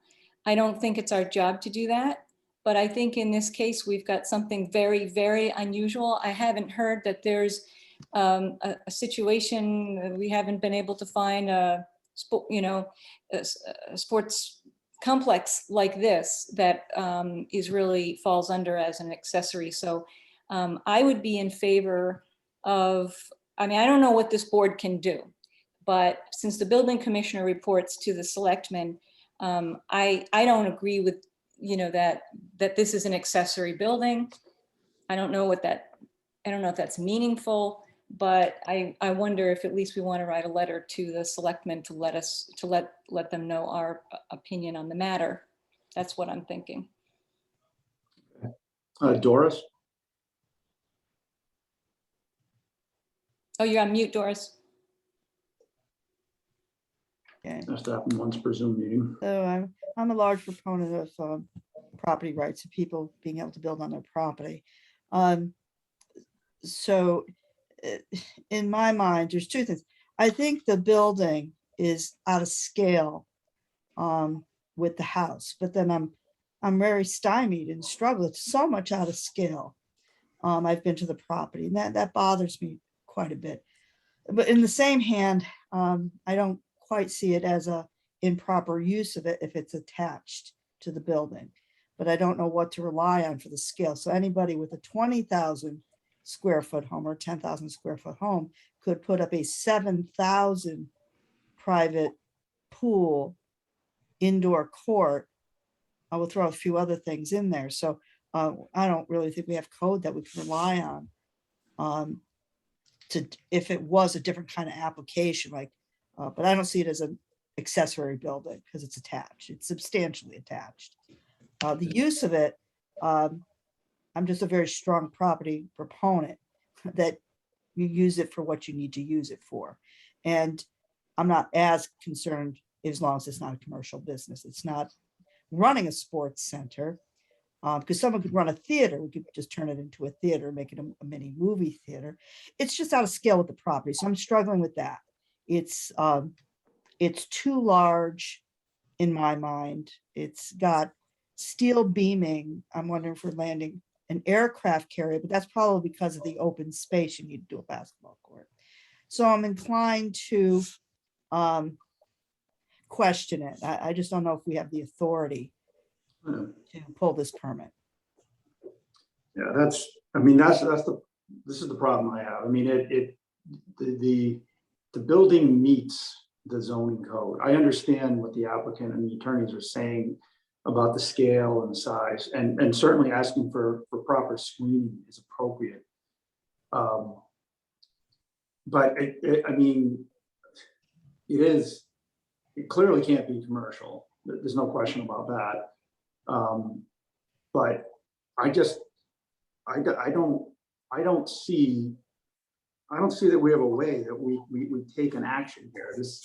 We have an ability to provide relief from zoning code. We have the ability to provide variances and special permits, but I think it's definitely something that requires additional review, because it is something pretty substantial, in a neighborhood. But I don't know what action we can take this evening or on a subsequent meeting to say this has to stop. I don't see that we have that power, unless somebody else has an opinion on the board that would be an ability. I just don't see it. And I've been looking through the code on that, and the appeal says, you have the power of the officer from whom the appeal is taken, and may issue or direct the issuance of a permit. So saying we could issue a permit, but there's really no language about cease and desist. So I don't, Mike, do you have other thoughts on that? Well, when this matter came up, I think it's one of our inherent jobs is to say, hey, listen, the building commissioner has the authority to interpret the building code. They have the sole discretion to do that. And as a board, and this is the tightrope that I'm sitting here trying to decide this, because it meets the building code requirements. And so the building commissioner, there's no reason for her to deny it. And so my challenge is, I think the abutter that's appealing it, it's like, if it walks like a duck and talks like a duck, it's a duck. This is not an accessory use building. It's not. This is a separate, you can call it anything you want. You can connect it with the breezeway. You can make it this, you can make it that. It's not. This is substantially different than anything, I think, in this town. I can't think of anything that rivals this scale, this size, this capability. This is an indoor rec place on steroids. So, and again, that's my personal opinion. Yeah. I just hear what the petitioner says. The building commissioner has the authority to grant the permits. Do we want to check that authority and say, hey, listen, or you shouldn't have given this permit? And I think we have the authority to do that. It's whether we want to start going down that road, whether we need to change the building code or we need to amend our bylaw. I mean, when you get neither into here nor there tonight, though. Like, to me, it's what's before us. The petitioner has said, hey, listen, this building permit should not have been issued. And I get it. But at the same time, it was, and it fits the building code and our bylaws. So here we are. So that on the application for appeal says, requesting an administrative review of project at 35 Presidential. So I guess that's what we ultimately have to vote on. That's it. I'm not sure I know what's an administrative review mean? That this goes back to the building commissioner and before the board of selectmen or the planning board? That's where, so let's say we deny it, just for argument's sake. We say, yeah, the Lord shouldn't have given this permit. Right. I mean, I think our oversight especially is, let's just say, and I'm not saying this, but like, oh, Lori went to high school with the petitioner and it doesn't work. It doesn't meet the code. It's all nonsense. And she gives them the building permit anyways. Like, it's a fraudulent building permit. Right. And I think we have the authority to say, hey, listen, this is butt kiss. We're not taking this building permit. Like, you can take it and toss it out. And I think that we have the authority to oversee that. Right. The challenge here is there's no allegation of that. It meets the bylaws. It meets the code.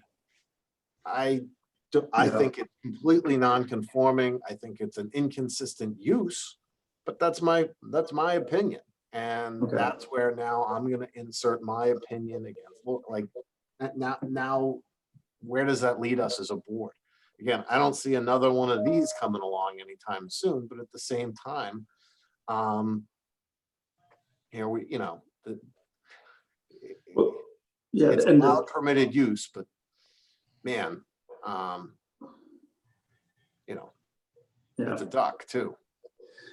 Okay. Do we have a proposal on a motion, on a ruling, or are we still trying to figure out what we have as options? I mean, to me, because the question is requesting an administrative review, I think that seems like the only question. David, the Yes, application had only asked for administrative review, but then as you dig deeper, it's also asking for us to pull the permit, because that's not what so I think we're just voting on administrative review of the permit. Well, that's right. That's Right. We're what- not, it keeps being said further along in Ginny and Gould's discussions. We don't have the authority to take the permit. Do we have the authority to? It sounds simple. Yeah, I know. It but does sound really, I don't- 2 hours Right. later, it sounds pretty simple. It's administrative. It's not a removal of permit. Right. I'm just going to say, because I do have some empathy, there's some, besides peace of mind and having a very large building, there's significant financial ramifications. Absolutely. This building is well underway, and Right. maybe a design change. Otherwise, you got to rip it up. Yeah. Yep.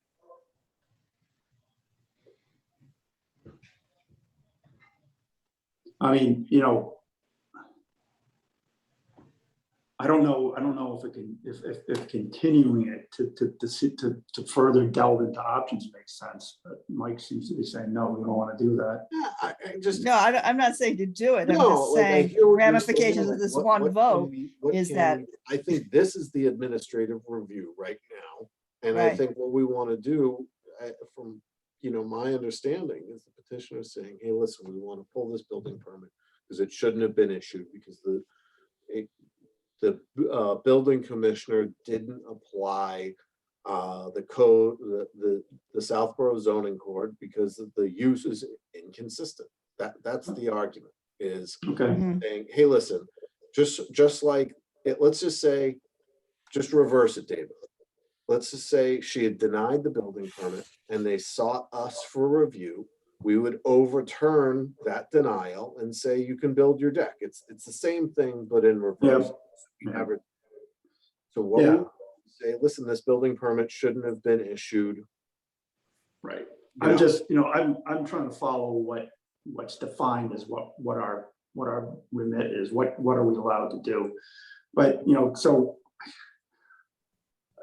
I'd have to say, getting to the point, and do we have a motion for a vote on administrative review or revocation of the permit.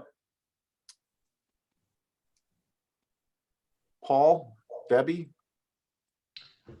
I mean, as far as what we've been talking, I'm just wondering what exactly are we about to vote on?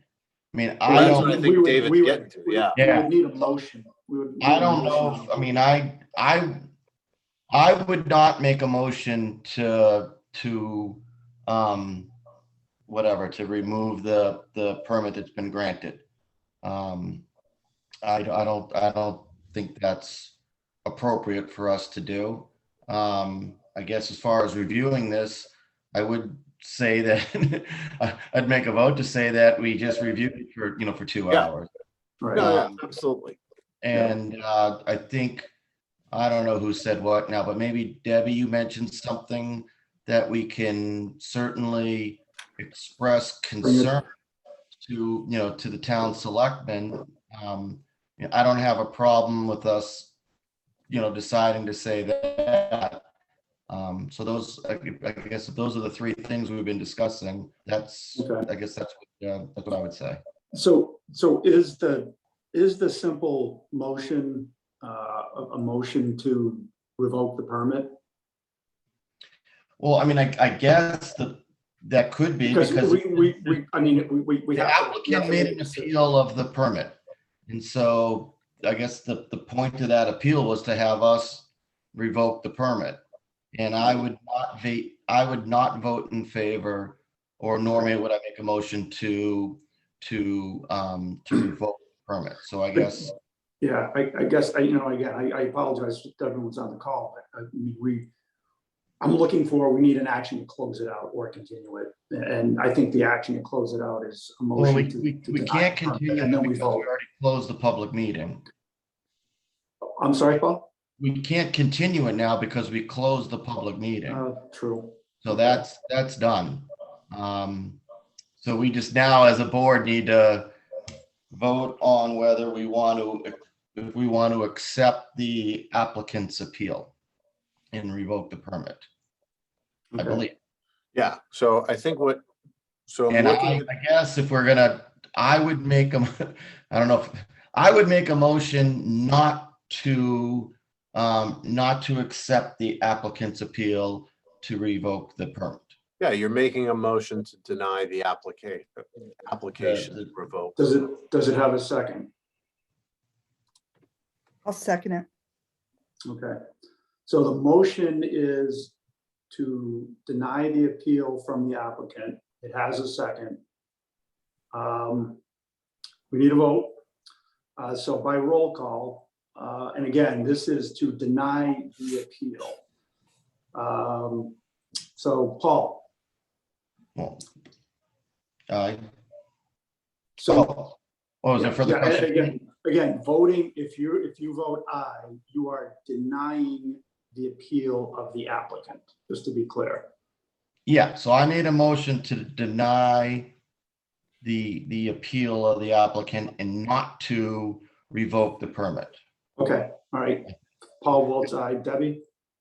Do we need to second that? I'm not sure It if that. was, Dora Dora seconded. seconded it. Doors. Oh, I'm sorry, Dora seconded it. Okay, I agree. You vote aye. Aye. Doris? Sorry, David.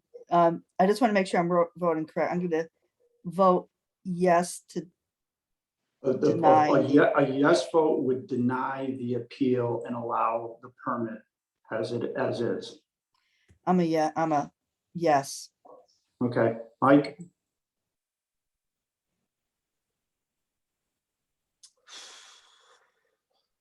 I'm a yes. Okay, Williams, yes as well. The appeal for the building permit the appeal has been denied. David, can I suggest, as I did, that the board come together and put something that we can all agree on in writing to the selectmen? I am afraid that maybe a dangerous precedent being set. I agree. You know, and that maybe we can help shape that. Maybe we need different bylaws in town. You know, I'm not sure, maybe I'm not sure, but maybe the board can put something together for the selectmen. Yeah, I don't think anyone ever intended a structure. I would agree. Yeah, I think that's a. I agree too, Debbie. I think it would be a good idea to put that forth, and you do have to be careful about setting a precedent, and that's why I would be more concerned if we were granting a variance as opposed to not, or revoking something that Right. that the commission already. It's allowable. Yeah, Right. and I feel really strong. I mean, I think we're all on the fence on this. I just, can sense it. Right. But I feel that it's not within this board's purview. And that's the problem that I have. It's not that I agree that this is an acceptable accessory. I don't actually. Yeah. But I also don't think that this is the proper channel. And so it's a process thing for me. And maybe there's something to be worked out that if the selectmen were made aware, maybe there's another path for these sorts of things. Maybe this, I don't know, should be in our purview, but right now, nobody really oversees the building commissioner. This is an issue that we have. So what are we really asking? Because as Mike says, it's a sole decision, and the decision was made. And as you know, if this is not a proper use for an appeal. Again, I don't want to be second guessing. This is a really bright one. I mean, this is a duck, but at the same time, it is what it is. And I don't want to start getting into neighbor disputes about, well, this is an accessory use and this isn't either. Correct. I would agree. So I think that Southborough, the people go nuts when you want to change anything, but the result is that people are building to the max of what considered reasonable. So and that's I think where I come in as well is if the zoning code is not sufficient, and it seems like here they literally drove a truck through it, then the zoning code should be modified, and maybe there needs to be specific language about that. But we all know that people can propose zoning changes, but it has to go to town meeting. That's it. Town meeting typically doesn't like changing the zoning code. So if we could, I think we got to wrap it up. Let's go. On the agenda. Katie, I think that is the action. Do we agree the action here is just some sort of notice to either to the selectmen regarding our concerns regarding this particular project as it pertains to the zoning code, that it might require some review to see if it could be adjusted to address such situations. Does that sound reasonable? For me to write up in the decision, I mean. Yeah, well. We can work on it. I agree, it's a zoning code. I almost think less, like, let's just, I don't know how to, because it's just, again, a little bit of a can of worms too. Yeah, it is, and I agree. It's hard to overrule the building commissioner. I just, it's sort of like, can we just raise some concerns to say, this is what came out of this meeting, and that way, we can kind of wrap this up. Okay, I think we need something, not really, more of a summary, Katie. I don't think we need to go into real detail, but just agree that we'll work on something that as just a message to the Board of Selectmen regarding concerns as a result of this hearing. All right. Yeah, I'm happy to work with you guys on that. Okay. Yeah, reach out, Katie. I'm gonna propose, do we need a 3-minute recess or 5-minute recess for the next one? Yes. Okay, it's 8:58. We'll resume again at 9:03. Excellent. Okay, thank you. Yep.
Katie, what do we got next? Tell me it's a deck.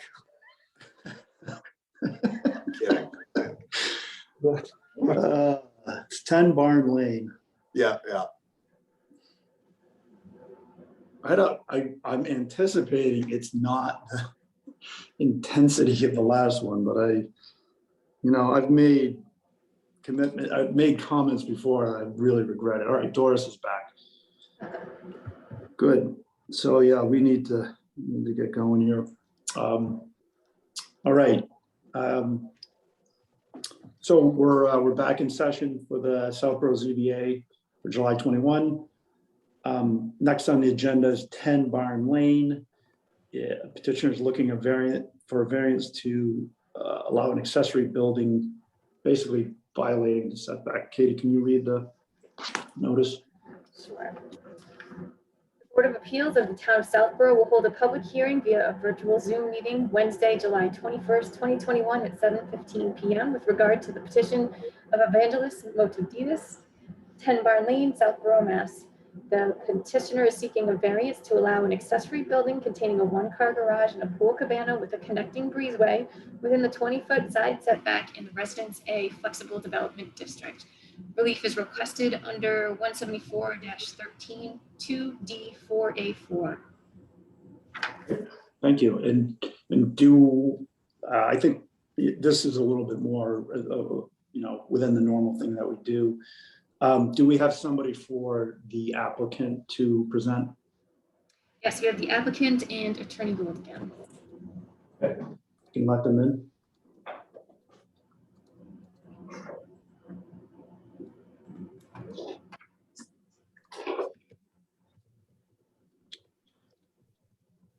There's a familiar face.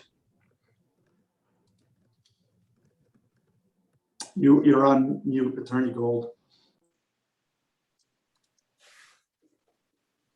If you're ready for me, I will start. Yep, we're ready for you. Okay, I'd like to introduce you first of all to the property owner who's also on screen, Angelo Matudis. He lives in 10 Barn Lane with his wife Ellie and his two children, a girl and a boy. And if this could have been a joint application with the adjoining property owner, it would have been, but your form is set up for a particular property to apply for the variance. If you look at the application, page 13, it is a picture of 10 Barn property looking from their outdoor pool towards the neighbor at 12 Barn Road. And what you will see is that Leo De Silva, who is, I believe, on this call as well, is the owner of 12 Barn Lane. Mr. Matudis and Mr. De Silva and their families are very good friends. So this is not an adversarial proceeding. They both came up with this idea together. And the facts are that Mr. Matudis has a pool and he planted some evergreen trees that I believe were arborvitae, and they have grown to a pretty good height. And he put a fence right behind the arborvitae, but it does a very poor job of screening either the view or noise from the pool to 12 Barn Lane and vice versa. As a result, everything that goes on in the pool and the patio at 10 Barn Lane is very visible from the windows on that side of the house of 12 Barn Lane. They both have young children, boys and girls, and they're all friendly, and they came up with the idea of what can we do to better screen? Well, we can't put up a 15-foot tall fence. So Mr. De Silva is in the construction business, and he and Mr. Matudis came up with the idea of maybe putting in a building that is not terribly deep, but will be between those evergreens that are 2 feet out. I'm sorry, the total is 4 feet out from the property line, to build a cabana that goes to the pool patio on that side of Mr. Matudis's property.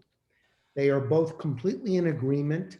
The height of the building would be approximately 15 feet tall. On one side, it would be a single garage that would be architecturally similar to Mr. Matudis's house. Then there would be a connecting breezeway over the pool that for architectural appearance would be 12 feet high. And then on the back end of the pool would be a cabana area that would again be 15 feet high.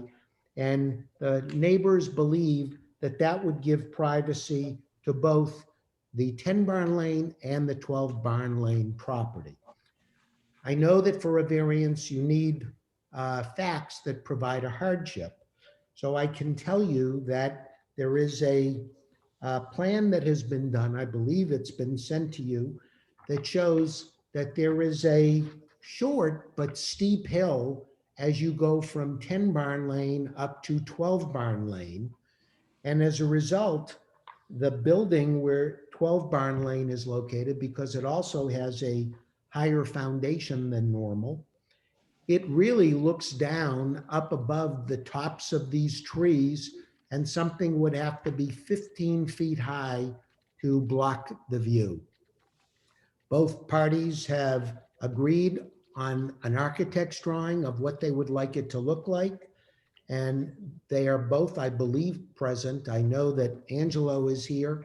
I don't know whether Leo could raise his hand so that Katie could either admit him, if the board would allow, to say that he is in complete approval with what I have just said. But that's it in a nutshell. So Okay. because of the topography differences between the two lots, so it does relate to soil shape or topography of the lots. The lots are not next to each other, but one is almost above the other like this.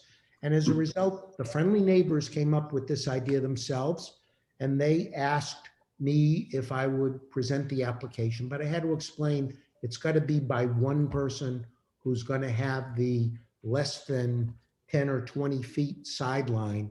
So we asked in the application for 2 feet, but working with the architect to try to not make it quite so close, we can do a little more than 2 feet, but they would like not to go more than 4 feet. Okay, And that's the presentation. thank you very much, Attorney Gould. Okay, so before we get into other members of the public, I'd like to ask members of the board if they want to ask questions, and we'll start with Paul. Sure. So I guess, obviously I understand what's going on here. I guess if the permit it was up and done as a 2-foot setback, and now we're doing something different than it was that was asked in the application. Technically, the application should be amended then, because it's. We're delighted with the 2 feet. We didn't want to have you establish too strong a precedent. So, Well, but I mean, that's what you're requesting. That's I would request the 2 what we're feet. meeting for. So if that's, if that's it, that's it. I mean, if you're saying it's changed, then I think you should ask to be continued and change it then.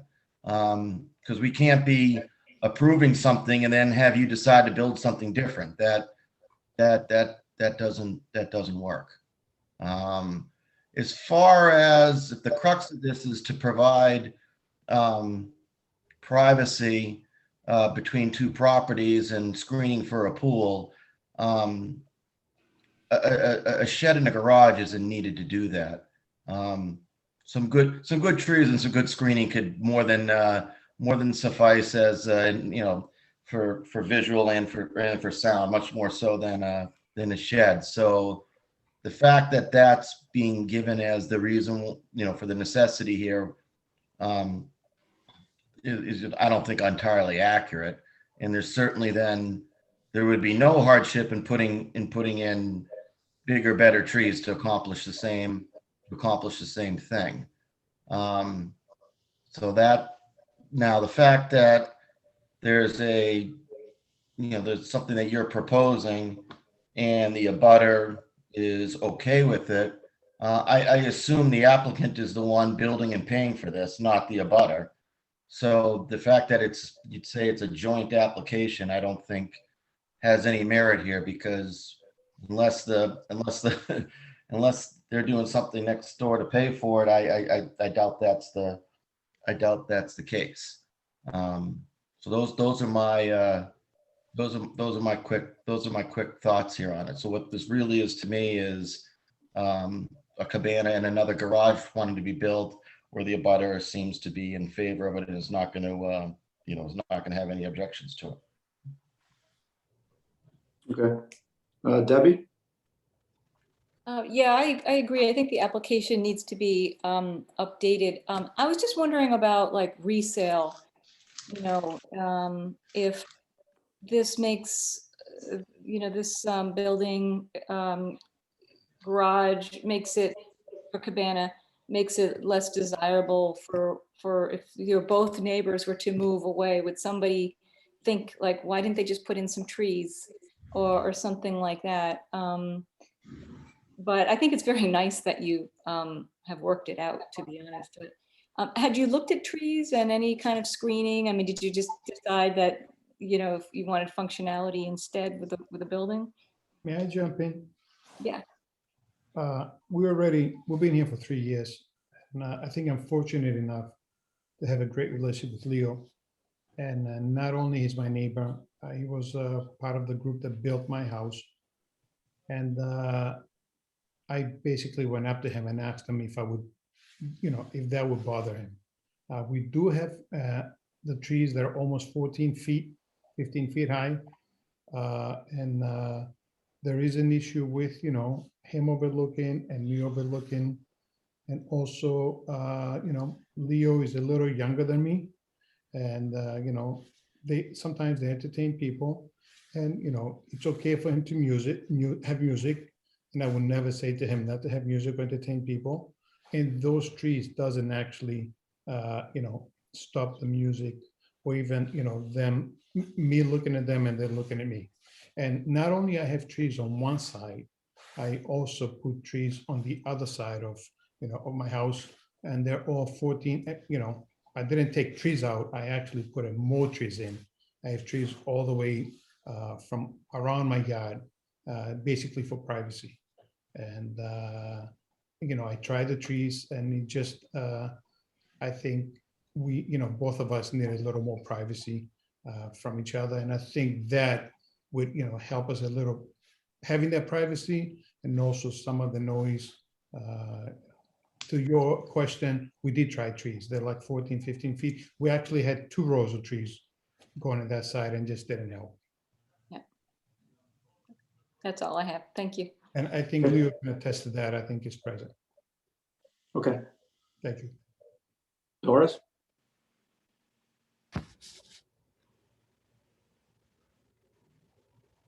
I don't have a lot of questions. I just want to mention, I have the same slight concern as Debbie, resale. When you have looked at the property, when you come up to the property, it'll architecturally look the same, the new garage, but it's gonna, with that, especially with that difference in leveling, it's gonna really look tight. The 2 buildings and the properties will look tight, I think.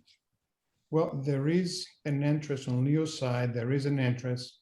His house is not really close to mine. There is some kind of like a driveway on the side. That is not a driveway, but it's his walkout basement. And I think it's almost 20 feet plus from his house, although maybe more. To my, and our relationship is so close that we almost use the same propane company that delivers the gas to both of our houses. As of reselling, I think I'm young enough. My kids are young enough. Leo's kids are young enough. And I hope to God, we're here for quite a long time. I think nobody can say what can happen tomorrow. As I was patiently observing and listening to the previous presentation, and you just never know what happens. But I'm definitely not looking to put a, an entertainment complex or anything like that. It's just No, a little no, it cabana. it sounds I'm like just- it's scale. And we appreciate And I it. just want to. Thank you. And I want to explain, it's a little cabana, and then Leo proposed, we talked about it for the extra garage. That's going to provide more to what my attorney said. He's going to provide more privacy for some of the houses that he's got windows overlooking my yard. And that's why we extended the Mhm. building a little bit more. Are you set, Doris? Yeah, I'm set. Okay, thank you. Mike? I don't have any questions at this time. Okay. I think that the questions are good regarding trees. As far as selling it, I think where we become concerned is it legal, right? Because if it's not legal, that's where you run into a problem selling a house. I think we got to be careful talking about what impacts the resale value. I agree Clearly, with that. Yeah. Clearly, to me, I mean, it's obviously a major violation of the setback, but I think a lot of times in cases like this, we really come down to what does the butter think? And the butter is clearly in agreement with doing it. So I'd say I don't really have any further questions. So are there other people who would like to speak from the public, including Angela's neighbor? Yes, it looks like his neighbor has his hand up. Okay. You can let him in.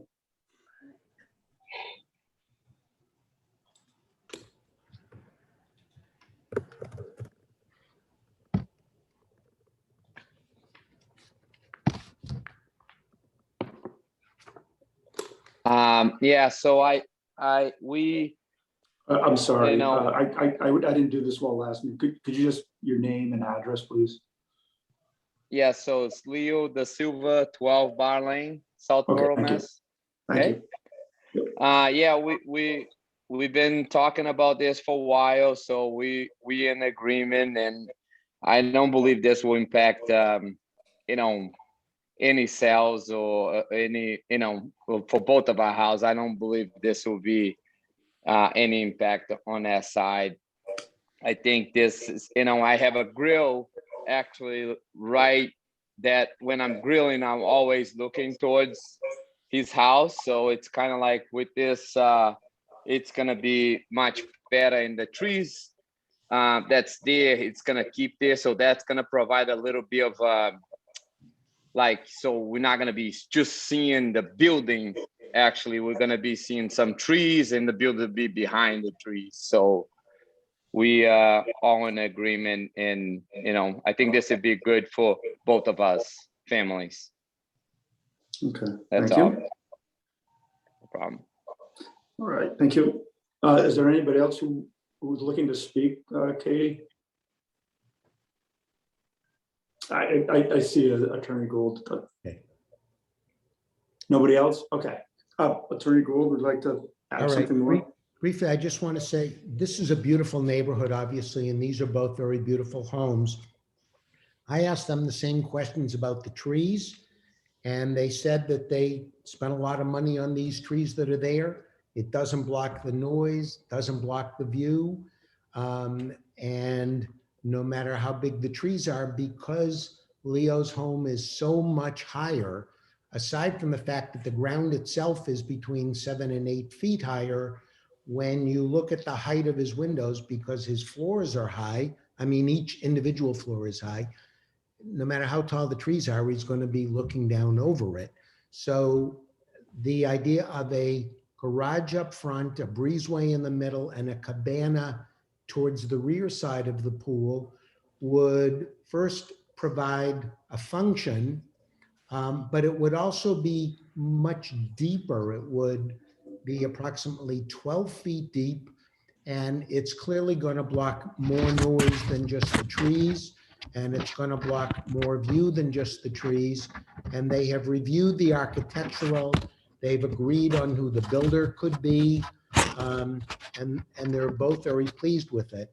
The reason I was suggesting when I went out there, I said, do you really need to be 2 feet? What if you kept these trees between the building and the boundary line, and behind those trees is the fence. They both said, well, that would be okay. They would shrink the building a little bit.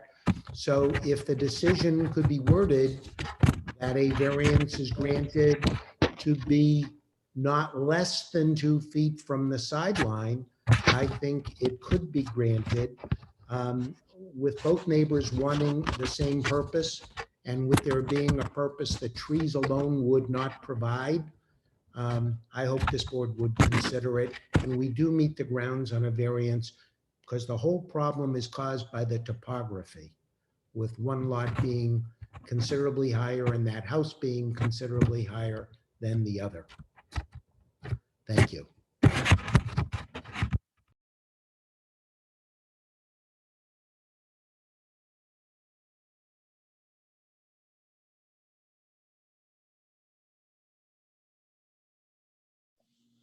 Okay, so I think one, I don't know, just based on what I've been hearing from the other members of the board, I think that probably the critical thing is to just clarify, are you asking for, the 2-foot setback, or are you gonna amend it to a 4-foot setback? I apologize to the board if I was muted there. Did you hear what I said most recently or not? I think I missed what you might have said. I 2 feet or 4 apologize, so feet. I'll make it really brief. The neighbors did get together and I was there to meet with them. And I said, I do a lot of zoning work, and people are always, zoning boards are always concerned about variances. I said, I think you have the legal grounds here caused by the topography, Okay. not only the ground being almost 8 feet higher, but the house being considerably higher. And it was their idea that trees would not solve their purpose of visual and sound barrier to the same degree as a nice architecturally consistent building would, while at the same time leaving those trees behind the building that they're looking to. Okay. So does that, I guess Paul's point is, the plan right now says it's a 2-foot setback to the building. Is it instead going to be 4? I would ask that the decision be that they be allowed a variance to build, but no closer than 2 feet to the lot line. You gonna be able to live with that, Paul, as if we make that a condition? I'm not sure, I'd even defer to Mike on that, because if we start making decisions based on, up to, or this, but not including that, or something like, I don't know, I think it should be kept to what the application is. So Mike? if in the time when they submitted the application and now something changed that, it should have been, I don't know, it's more of a technicality, but I mean, I don't know, I'm just not super comfortable with kind of not, maybe voting on Not something. being per the plan? But but if others, said, I'll defer to Mike's opinion on that, but I'm okay with. Attorney Robbins, do you have an opinion? Please, prior to being online meetings and Zoom, we would scratch out the old application, have them handwrite it in and initial it and be done with it. So like, Okay. I would, and I agree. I think we could do something as simple as saying, setback from boundary line to pool and cabana and garage be, not less than 2 feet. And that to me allows them to make it 4 feet, because then it's less of a variance than it is now. So that's my take on it. That's, like, so we're gonna go and do this again in a month because it's like, what's. Yeah, I agree with that. I'm okay then. Okay. Yeah, that's my 2 cents. Like 10 years ago, we would have scratched it out, had them initial it in person and be done with it. So yeah, I think we could handle that with a condition. I think we can handle that one. Okay, are we ready to close the public hearing? Is there, Attorney Gould, is there anything more to add? No, we thank you for your time. Okay, thank you. And, I'll make a motion to close the public hearing. okay, Second. all right, we have a motion to close, seconded. All in favor by roll call, say aye. Paul, Aye. Debbie, I, Doris, Aye. Mike, and Aye. Williams, aye. Okay, the public meeting is closed now. Do we need any further discussion on it? It does seem to be pretty clear. Maybe it's just a matter of how we word a condition to attach here, but if there is no more discussion, then, you know, we could certainly entertain a motion. I'll make a motion to accept the variance as requested with some, I guess, language added that it's up to, you know, no closer than 2 feet or however. Okay, I think we can word that. Do we have a second? I think we should just change it to, you know, we make a motion to, and this is if we want to approve it, but make a motion to approve the petition with their requested, I don't want to put that. Make a motion to approve the variance with up to a 2-foot setback. So, Okay, That's better stated. do we yeah, have a just- second? I don't want it as a condition. I want it right in the decision, right there. Can, Paul, can you just withdraw your motion? I'll withdraw my motion and I'll second Mike's motion. I wondered about that. Procedurally, I think we had to do that. Thank you, Katie. Somebody's got to keep me on the beam here.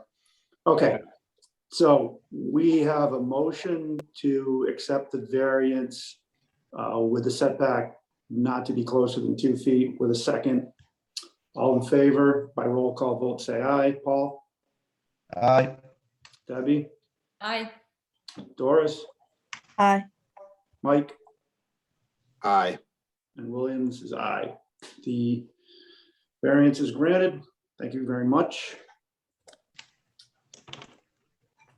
All right. Moving rapidly along here. And I don't know about rapid. So the next item we have on the agenda is 15 Common Street, Pilgrim Congregational Church. Katie, when you're ready to read that. Absolutely.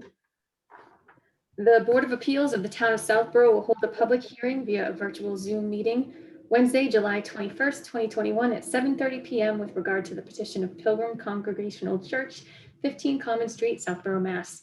The petitioner is seeking a variance to allow a replacement sign with ground illumination in a size that exceeds the allowable square footage in the Residence A district.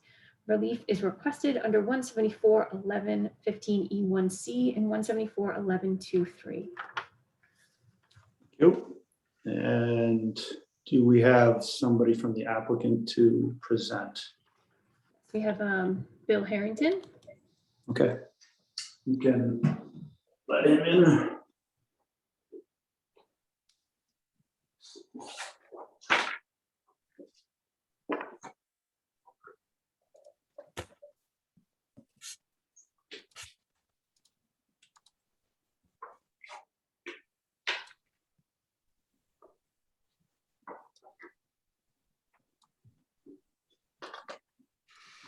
There we go.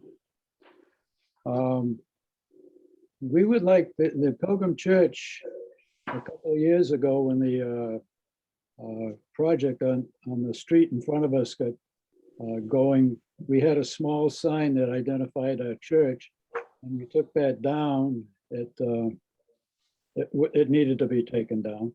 And so now we're proposing to put up a new sign, a much more appropriate sign, a sign that really is in keeping with the architecture of the church and so forth.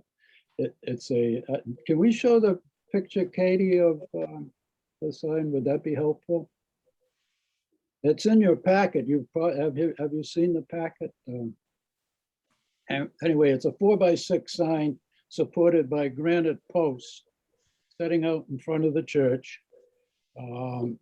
It will be illuminated by a light on the ground.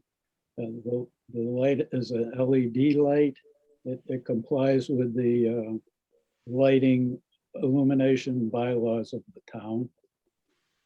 The sign is approximately like the one at St. Mark's Church right down one of our abutters almost on the other side of the town hall. So there is a precedent for a sign of this nature, and we would just like a variance to put this sign in place. Thank you, Mr. Harrington. Paul, questions? Yeah, and I know at looking at this, do we have some like rules about the hours that you're allowed to have a sign illuminated? Yes, I know. there are rules, and the rules state that it has to be shut off by 10 o'clock in the evening. Now, unfortunately, we have lights that light the steeple of our church, huge lights that light the steeple. They are on a timer that shuts them off at 10 o'clock at night. This sign illumination will be tied into that same timer so that the sign, the lighting for the sign will also go off at 10 p.m. Okay, that's good. That's my only question. Okay, Debbie? No, my questions were answered. I appreciate that it's in compliance with the new lighting bylaw, and it's a beautiful sign. Thank you. Thank you. Doris? I don't have any questions, and I understand that the church needs to have it taken down with construction, so I don't have any questions other than you need to get your sign back. Thank you. Thank you. Mike?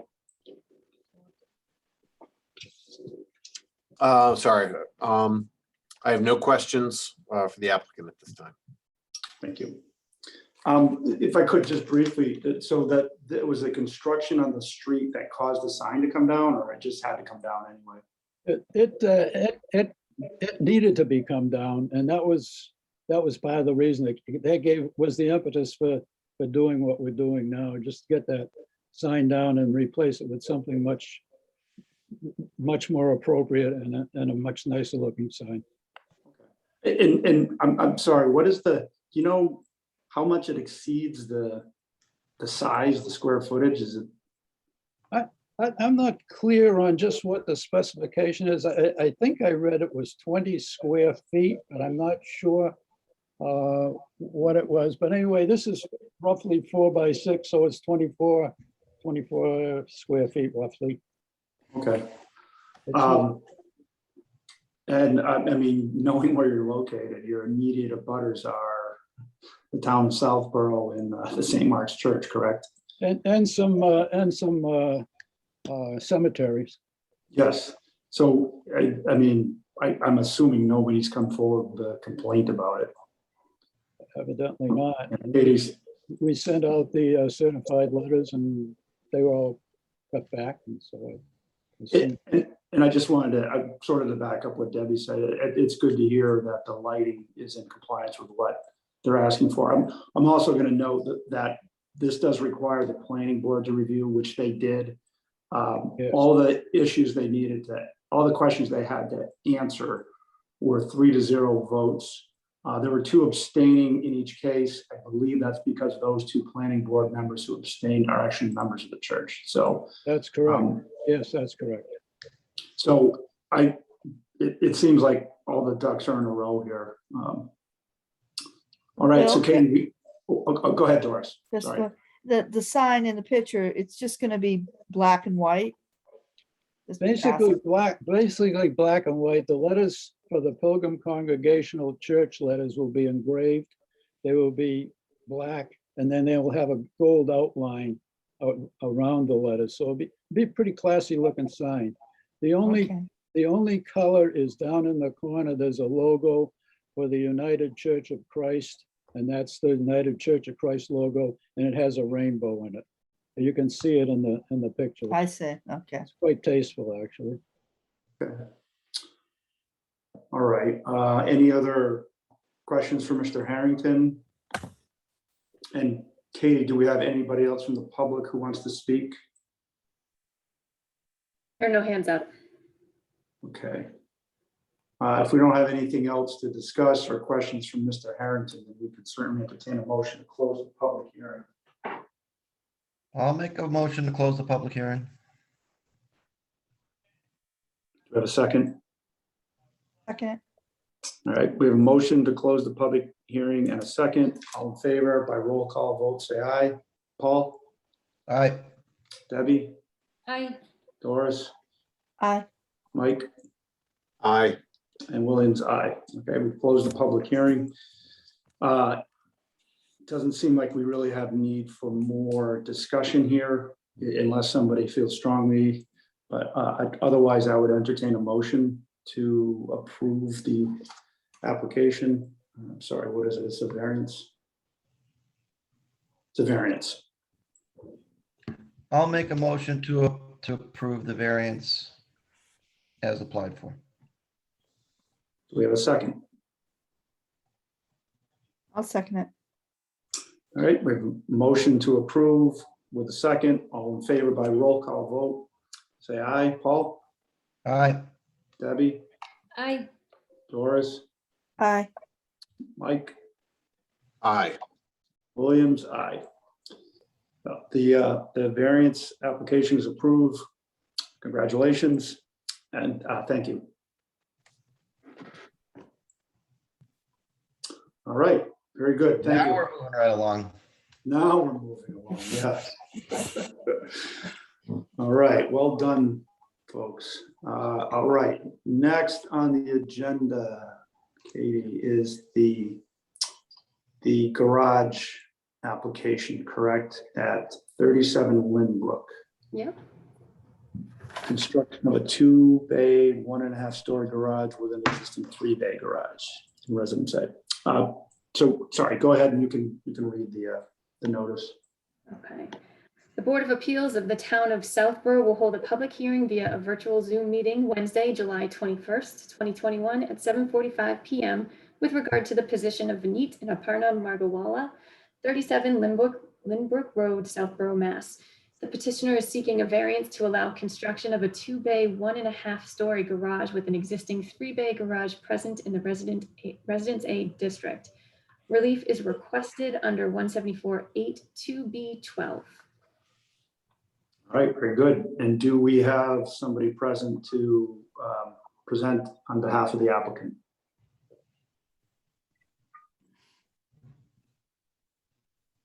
Yep, we have Peter Bemis here.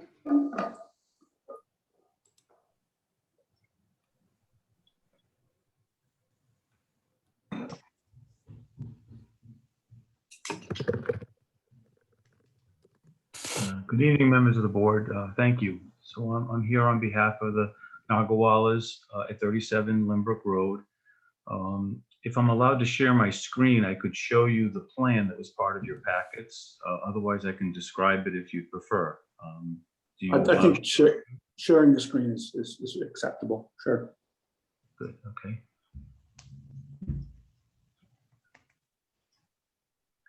And is that visible to everyone? Yep. Okay, great, thank you. Again, Peter Bemis, engineer and design consultant. So Lynbrook Road is to the south. We've got abutters to our left and right. This is 37 in the middle, and 35 is to the east. And the existing driveway is located here. The existing 3-car garage is located here. And the proposal is to put a 1.5-story 2-car garage in this position on the lot as an accessory structure. The dimensions of the building are shown to the right here in detail, and the elevation as to what they plan to construct is shown here in this view. I can bring those in a little bit more too, so you can see them better. Yeah, I was going to ask if you could zoom a bit. So you can see that it's a 24 by 26 garage, basically 2 doors and windows. There'll be a double door to the rear. And I have a view of that also that might be helpful for you to see. So from the street currently, you would see these masonry walls on either side of the driveway. At the top of the driveway there, that's a basketball a hoop court that's located just behind the driveway here. There's a corner of it that you can see in this picture.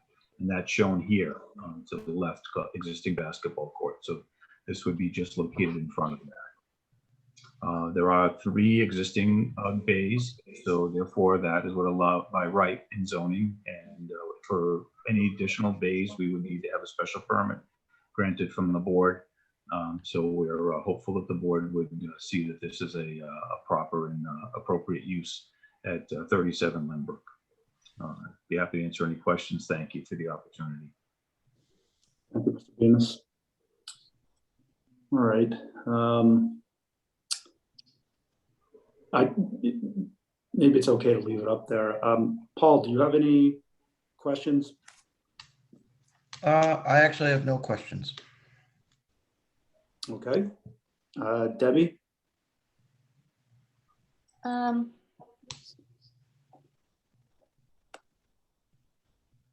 Can you guys still hear me? Yep. Sorry, I've lost the picture. Oh, do you want it back? I apologize. I thought you might want to see each other. Yeah, it may be helpful to actually continue. Would you rather? Okay, all right. I'll go back to sharing. I'm so sorry. I got the impression maybe you'd want to see each other when you're deliberating. No, that's okay. I didn't make it very clear. Okay. I just want to ask about, so this would be 5, a total of 5 bays, garage, with the additional 2 bays.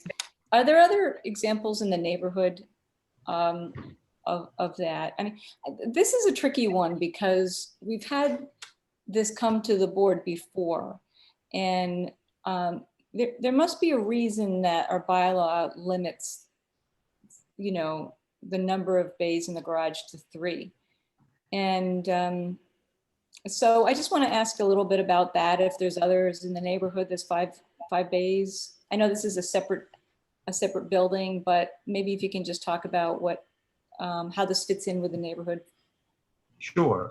So we deliberately made this a 1.5-story structure. So it's more like a large shed than it is like a separate garage building.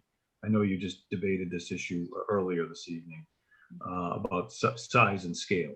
So that was very intentional when I spoke with them about the proposal, so that it did not seem overbearing in any way. I do know that there are a number of more than 3-car garages in town, and I would believe that one of the properties I think someone had referenced earlier was up the street on Lover's Lane. Without being specific about the property, there's a property there that would have more than 3 garages. That's not too far away. And I am familiar with others in town, but I would say that, again, this is a 1.5-story structure. There is no space that's allowed to be used above the bay. It's just a roof line. And if someone was to propose something of larger scale, then I'd say it probably might be inappropriate, and certainly wouldn't fit in. But in this case, it is really just a larger shed for all intent and purpose. So I hope that answers the question you're asking of me. Thank you. Yeah, it does. Thanks very much. I appreciate that. That's all I have. Okay, thank you. Doris? No, I don't have any questions on this. Okay, thank you. Mike? Yeah, I have no questions. Okay. So I guess my comments are like, we've been on review boards before where this has been approved. Mr. Bemis is correct that there are a number of these in town that exceed, the 3-bay minimum. And a lot of times it comes down to how do the neighbors feel about it. But I guess I have 2 questions. One is there's no setback violation here. Is that correct? That's correct. This is an accessory structure, so it's not a separate principal structure. Right. Okay. The other is if you really, I think if you get sort of technical, the question is, what is the hardship that would require the need for a separate 2-bay garage? This isn't a variance petition; it's a special permit. True. And It so, just needs to be not more detrimental. right. All right, all right. And I did, in my petition, I did describe that in my cover letter. I probably should have added it here, but I No, got the sense that my abutters aren't in opposition of my proposal. And, okay. thank you. So the abutters have no objection. We've And I- notified everyone, and all the cards, with one card did not come back, but everyone was notified.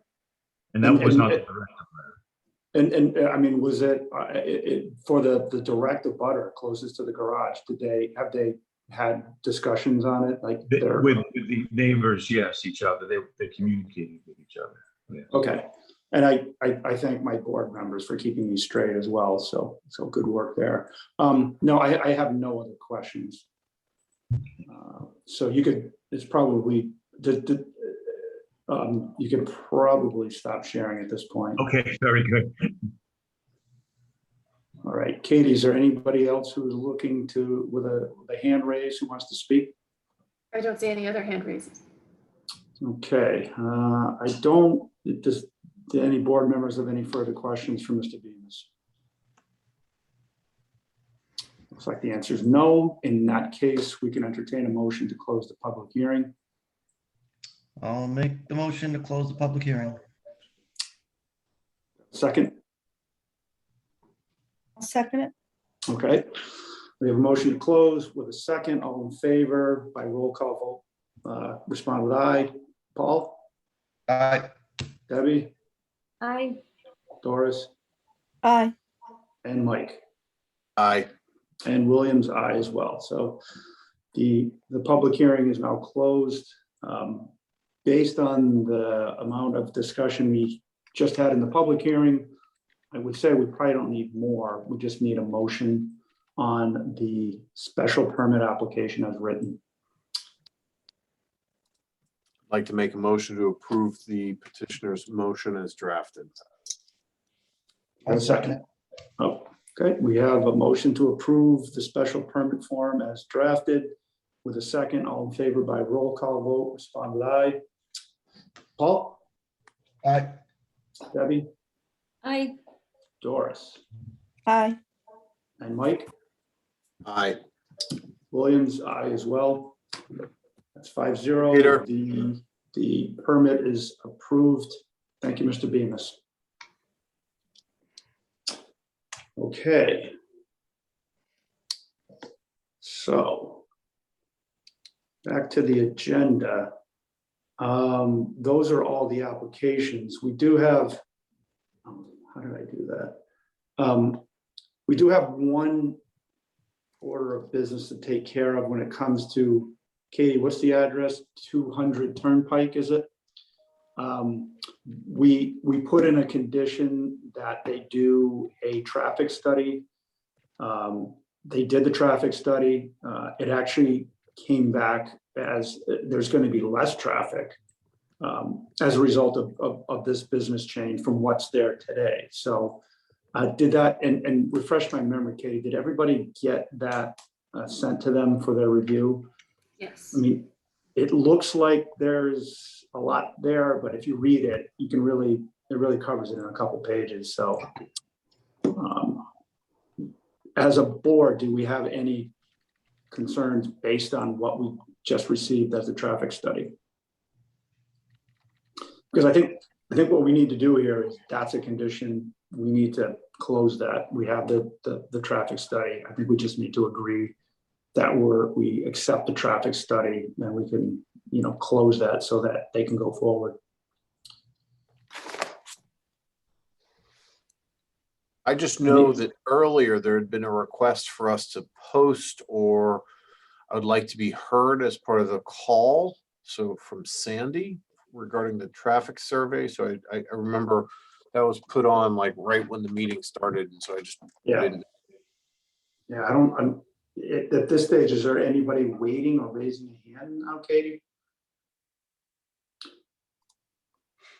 Yes, that Sandy is raising her hand. Okay. I think we can let her in.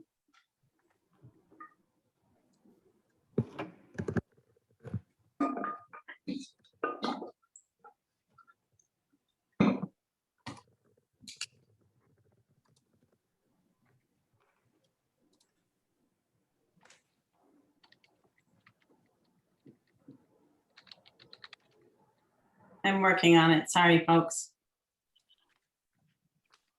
Hello. Good evening. Can you hear me? Yes, we can hear you. Hi, my name is Sandra Colligan. I'm the direct abutter to this building. I'm a little late to the party. I'm at 206 Turnpike Road. I did go through the traffic study. I had requested a copy of it from Mr. Crandall and did not receive it. I was able to get it through the town. So I just need to go over it a bit because it doesn't seem to really, the data doesn't seem to support what the summary of the traffic study says. So I need some better understanding of it. So on page 4 says that there's 900 daily volume of cars is 900. Then on page 9 in table 6, it states that there's an actual negative impact of the traffic. However, in the summary below it, it says the increase of traffic is 1 vehicle every 7 minutes along Middle Road.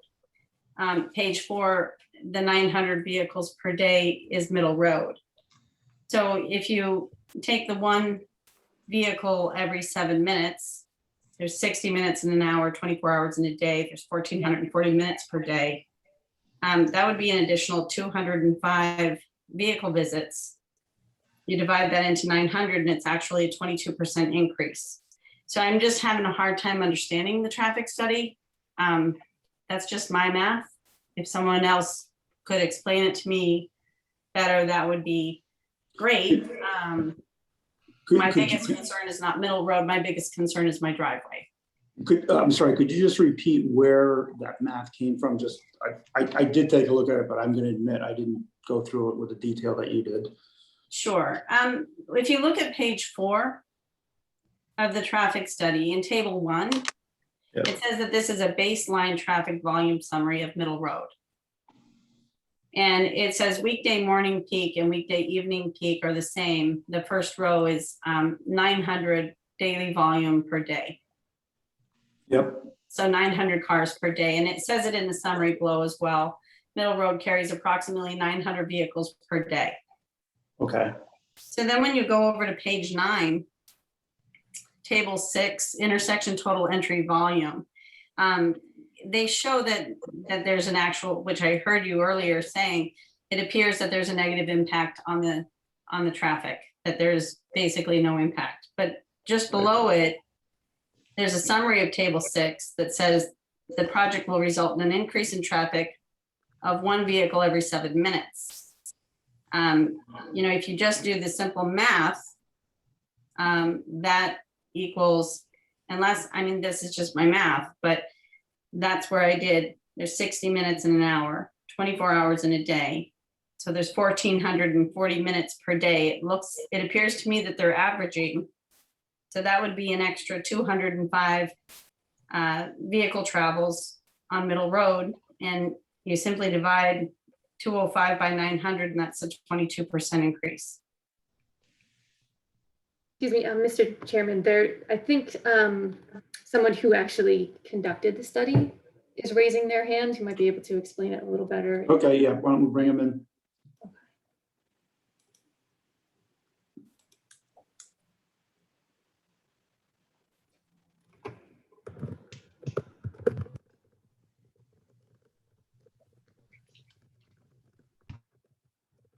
With MDM, Senior Project Manager. We can't hear you very I can't well. hear. Can you hear me at all now? It's very, very soft.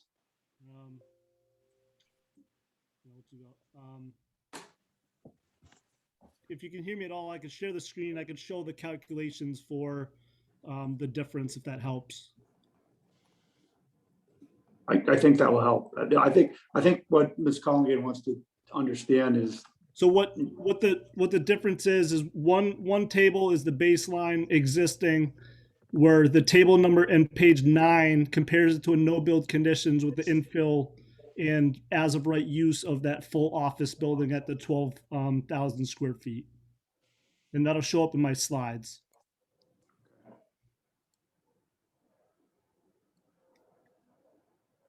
So just so the board is aware, this is the site here, the shared driveway out to Middle Road is one of the study locations, and then we looked at the Route 9 intersection as well. I'll kind of skip over just to get to her question. The existing office use is this first column here. So it's going to produce approximately 14 peak hour trips, the 1 hour peak in the morning and the 1 hour in the afternoon, about 14 trips, and over the course of a day, 116 trips. They want to take out 6,000 square feet of office in that one building to have 6,000 square feet of office.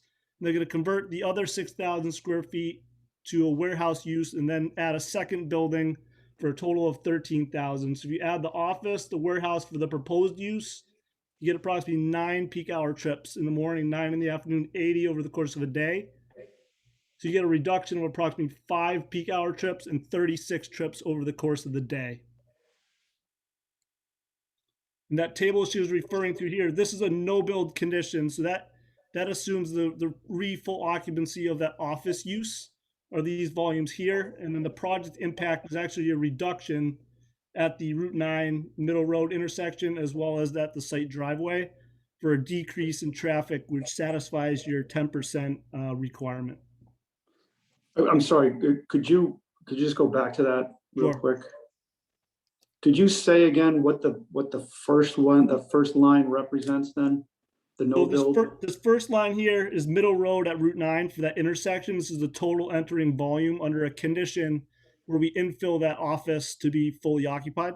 Oh, okay, great, thank you. And then the other one is the site driveway. So you look at a condition where if you left it as an office and it was fully used versus if that was vacated with this proposed use by the proponent, mostly for their snow removal division. Right, okay. So you end up with a reduction in trips at the driveway on Middle. So you get a reduction on Middle Road as well as a reduction at the Route 9 intersection, which it'll be marginal. So I can describe, if you can see this screen here and I can zoom in on it. This is what she was talking about here. So the increase in traffic will be approximately 1 vehicle every 7 minutes on Middle Road compared to baseline conditions. So that's if nothing happened today. So what we did is we actually infilled the office building to its full use. And if you do that, it shows a reduction in traffic compared to that. Okay. So the wording wasn't the best, but it is a reduction compared to the existing use. Ms. Colligan, does that answer the immediate concern? You're on mute, I'm sorry. It answers it, but I think it's disingenuous. I don't think it's, I don't think this is done appropriately. Taking a building and filling it up with as many people as you can so you can show negative impact is absurd. You know, if you go to Mr. Crandall's, business plan, he plans to double in and have 32 vehicles. He doesn't say what size some of the vehicles are. And my concern is not necessarily Middle Road, it's my shared driveway. And the shared driveway was not part of this impact traffic study. And I just would ask the board to please take this back and add the shared driveway. And I've been following along tonight, so I could share my screen if I could figure it out. I have pictures of our shared driveway. The shared driveway is at some points only 14 feet wide. So, you know, I have a real concern, and we have blind, it's a long driveway, about 300 feet. We have some blind corners. I just have concern with safety and making sure that I know what size trucks they are and things of that nature. I don't want to interfere with Mr. Crandall doing whatever he wants to do with his property.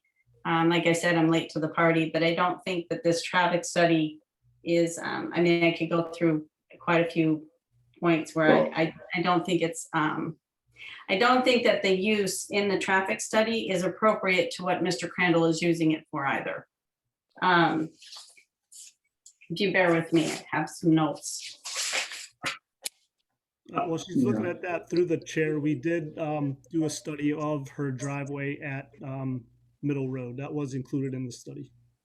Yeah, so just in terms of a procedural matter, we already approved it with one condition, which is the traffic study, which they provided. So. They provided now, a traffic, sorry. Right, but understand that this still needs to continue on to the planning board. Like this is not the final stop. I understand. I understand you're certainly entitled to a voice.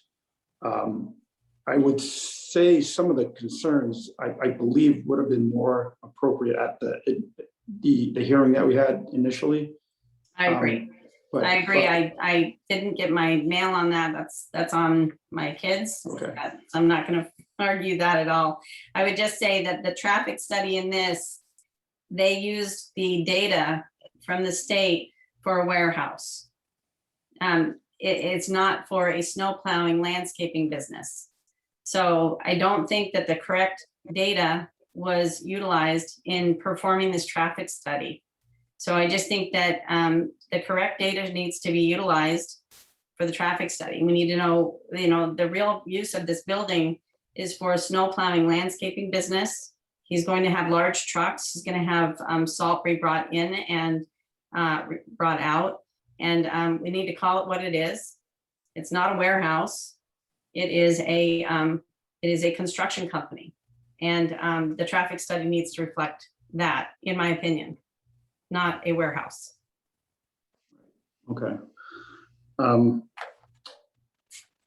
Mr. DeMay, is there a standard for what she's looking for as a contractor's yard? Based on the zoning and what was approved, we use industry standards from across the United States and Canada for standard rates for office building, trip rates, as well as warehousing for the square footage applied.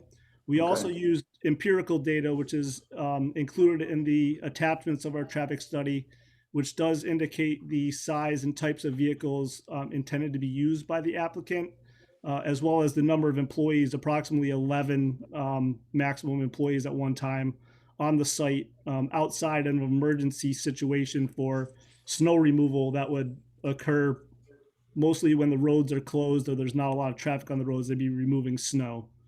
So most of the year, if you look in the back of our study, they were projecting to have about 4 employees there during the summer and the spring. They said they're not intending to operate a full landscaping business out of here. They're going to continue to do that process out of their other facility. And they would have approximately 11 employees, I believe, in the late spring over the winter periods. And that was included based on correspondence received from the applicant. So that did collaborate pretty well with the industry standard rates that we got, about 9 peak hour trips. I mean, there's somebody coming or going, most of their employees over that 1 hour. So are you saying that traffic information that you're using is based on some empirical data, like observations at a similar yard? I think that's probably what Ms. Colligan is looking for. I think she's concerned it's not a real. We did not base it on empirical data. We based it on industry standard data, but then reviewed the empirical data by the client to see if the data was appropriate. And was the data used for the employees only or for the plowing and the landscaping vehicles that are traveling in and out on a daily basis? That should account for both. It should or it does. The land use that we did for warehouse and office would have both employees as well as delivery type trips built in. Right, but warehouse office versus landscape snow plowing would definitely have different traffic. And that's my point, is that I don't think this traffic study is used the appropriate data. And I just think that it needs to be done with appropriate data. I have a business down here. I have a shared driveway, and this traffic goes directly through my parking lot. We have, at some points, our road is 14 feet wide. So I feel very strongly that you've asked for a traffic study.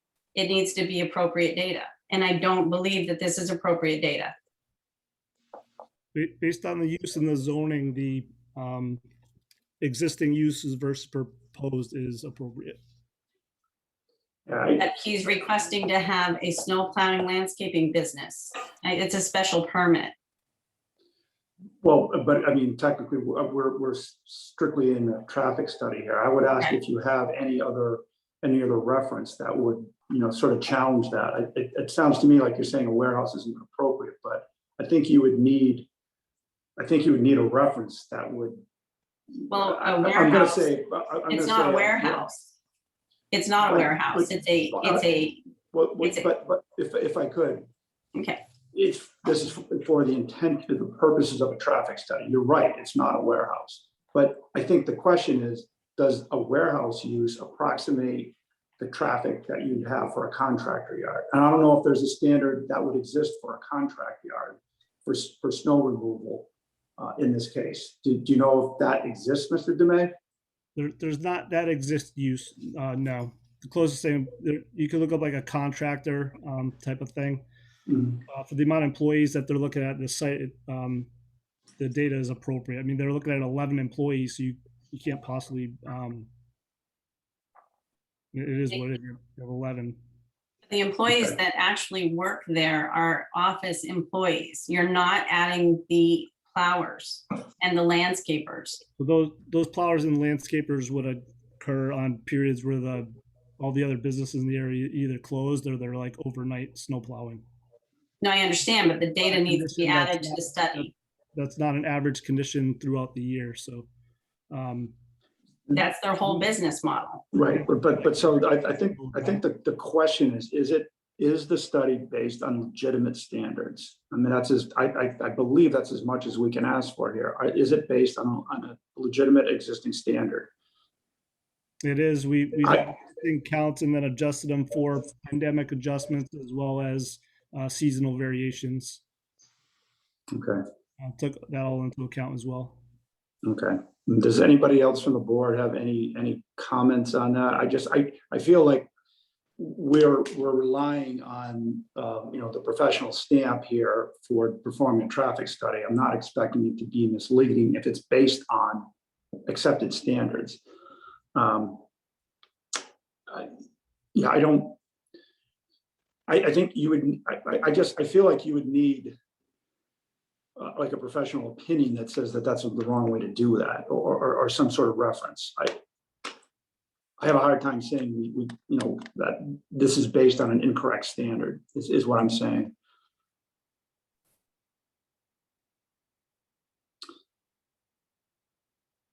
I understand. I mean, this is my concerns.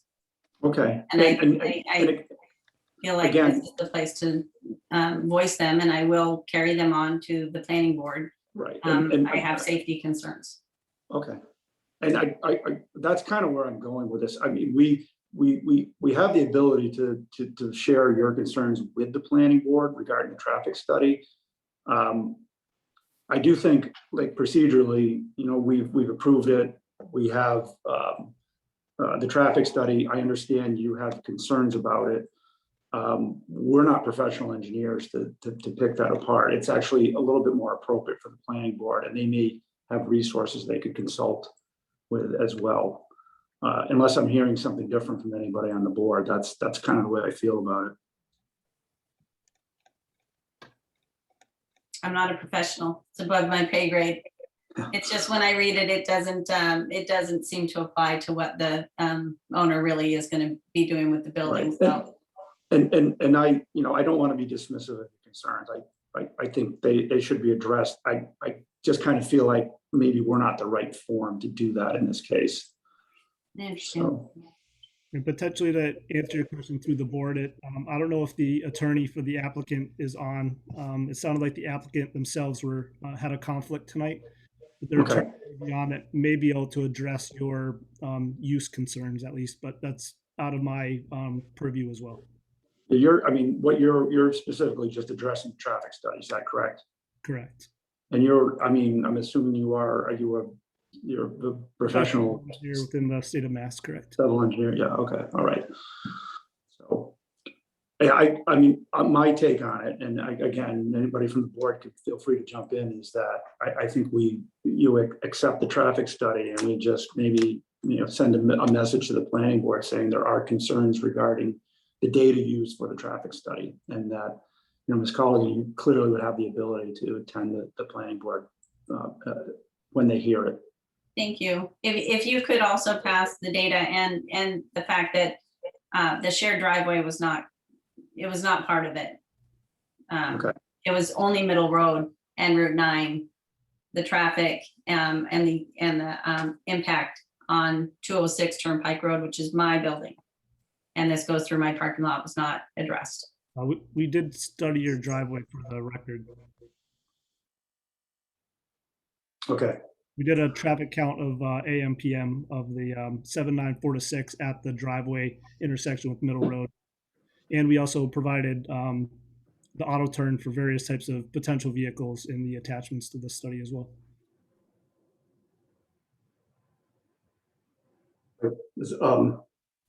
Any comments from anybody on the board? Or Hi, Sandy.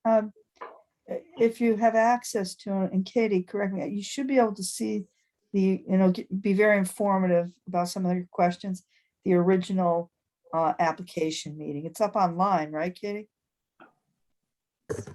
Yeah, so you can see there was so much presented in that evening, and I do recall quite a bit of discussion about the turn and the narrowness of the turn at your location. Okay, I'll have to review that. I wasn't at the meeting, and I had many discussions with the owner. It was when I read the report from the ZBA, and I saw that he had requested for an additional 7,000 square foot building, large salt pit, that it became clear to me that this was a much larger project than what I was led to believe. And I really didn't start paying attention until I read that. So I'm late to the party, and I'm going to follow up accordingly. But you could catch up very quickly. It's pretty thorough meeting, if my recollection is. It was one of the very well presented.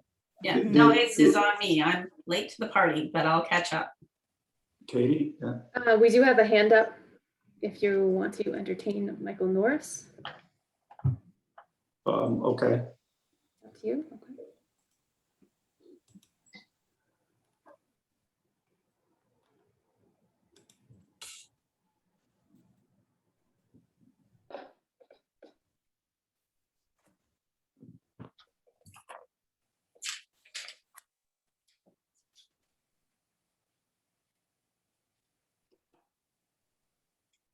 All right, Michael, you look like you're unmuted, even if we can't see you. Yeah, I am. Michael Norris. I represent the applicant in this matter. And I know he's had a number of discussions with Sandy before he even bought this property, explained to her what was going on, what was going to be in there. He's gone through tremendous expense and work in putting this project together. He owns a company up in Danvers that does snow plowing all over the state. And he bought this property in order to have another facility that's closer to some of the areas that he handles in this part of the state. He had a lot of the traffic that I believe the study does is with the employees going in and out of there, which is Dan has indicated is going to be less than what was there before. The trucks that are there, the only time they go in there and out of there would be to load up with salt. If they're going to do that, if the salt's not on the site, the trucks are stored during the winter off-site at the facilities. And I think they're brought back here for some repairs and other things that they do with them off-season. And I think at the meeting, he went into great detail as to what they do with this and how they used. And my understanding is that the purpose of the traffic study is for the traffic impact on the roads and not on the private driveway. And that is correct. And I think that the study addresses that perfectly, and that Dan has gone into great detail as to the changes in it and that it shows that it's going to be a negative impact on the highways and the roadways surrounding the property. Thank you. Oh, okay, thank you. All right. I think that the issue here is, are we accepting the condition of the traffic study to that we have requested? That's really the question before the board. And we're kind of not in public hearing, private hearing space, but I suppose we might want to do that if we want to just vote on approving or not, right? We would need to close the public part of this. I don't, does anybody from the board have any questions at all? Again, this is limited just to the traffic study as a condition of something we already approved.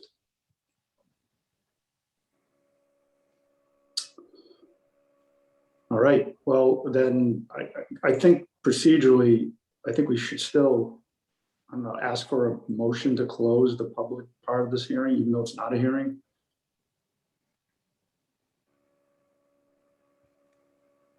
I'll make a motion to close this public hearing. That's not a public hearing. Maybe the discussion. The discussion. Yeah. Thank you. Mhm. I'll second the motion to. Okay. All in favor by roll call vote, aye. Paul? Aye. Debbie? Aye. Doris? Aye. Mike? Aye. Williams? Aye. I really think it's as simple as up and down. Do we accept the condition of the traffic study?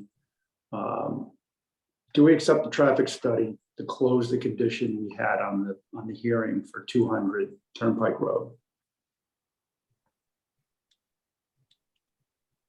I can make a motion, right? I move that we accept the traffic study as a condition to close the application for 200 Turnpike Road.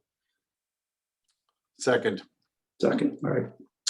All right, all in favor by roll call vote, say aye. Paul? Aye. Debbie? Aye. Doris? Aye. Mike? Aye. Williams? Aye. Okay, that closes that. We accept the condition. I will draft a message for the planning board as well. All right, so there's minutes to approve. Katie, the only thing I noticed is you were referring to a July 22nd hearing, which you meant was going to be July 21. Other than that, I saw no issues. Did anybody else have any problems with the minutes from the previous meeting? Thought they were good. Okay. I know it's late. All right. Do we then, all right, I move that we accept the meeting minutes as written with the exception of the reference to the July 22nd meeting of the ZBA that should be updated to July 21. I second. All in favor by roll call vote? Paul? Aye. Debbie? Yeah, aye. Doris? Aye. Mike? Aye. Williams? Aye. Okay, very good. We did put on the agenda the reorganization of the board. Craig is currently the clerk. I'm obviously the chair. Craig's not available. Hey, David, do we need to do this tonight? Like, we don't have to do. I was just gonna yeah, say, like we it's don't have to do 10:30. this tonight. I gotta tap out. Okay. I agree with you. It's I'm not. getting up at 5 a.m. I think all we have to do is after June 30th. So I agree with you.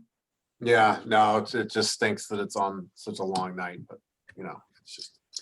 So we gotta so get it then done. the only thing left is the next meeting will be is August 18th, Katie? That's what you've got on the, Yes. Yep. okay. And you don't, do I understand it correctly that you don't really have much at the moment?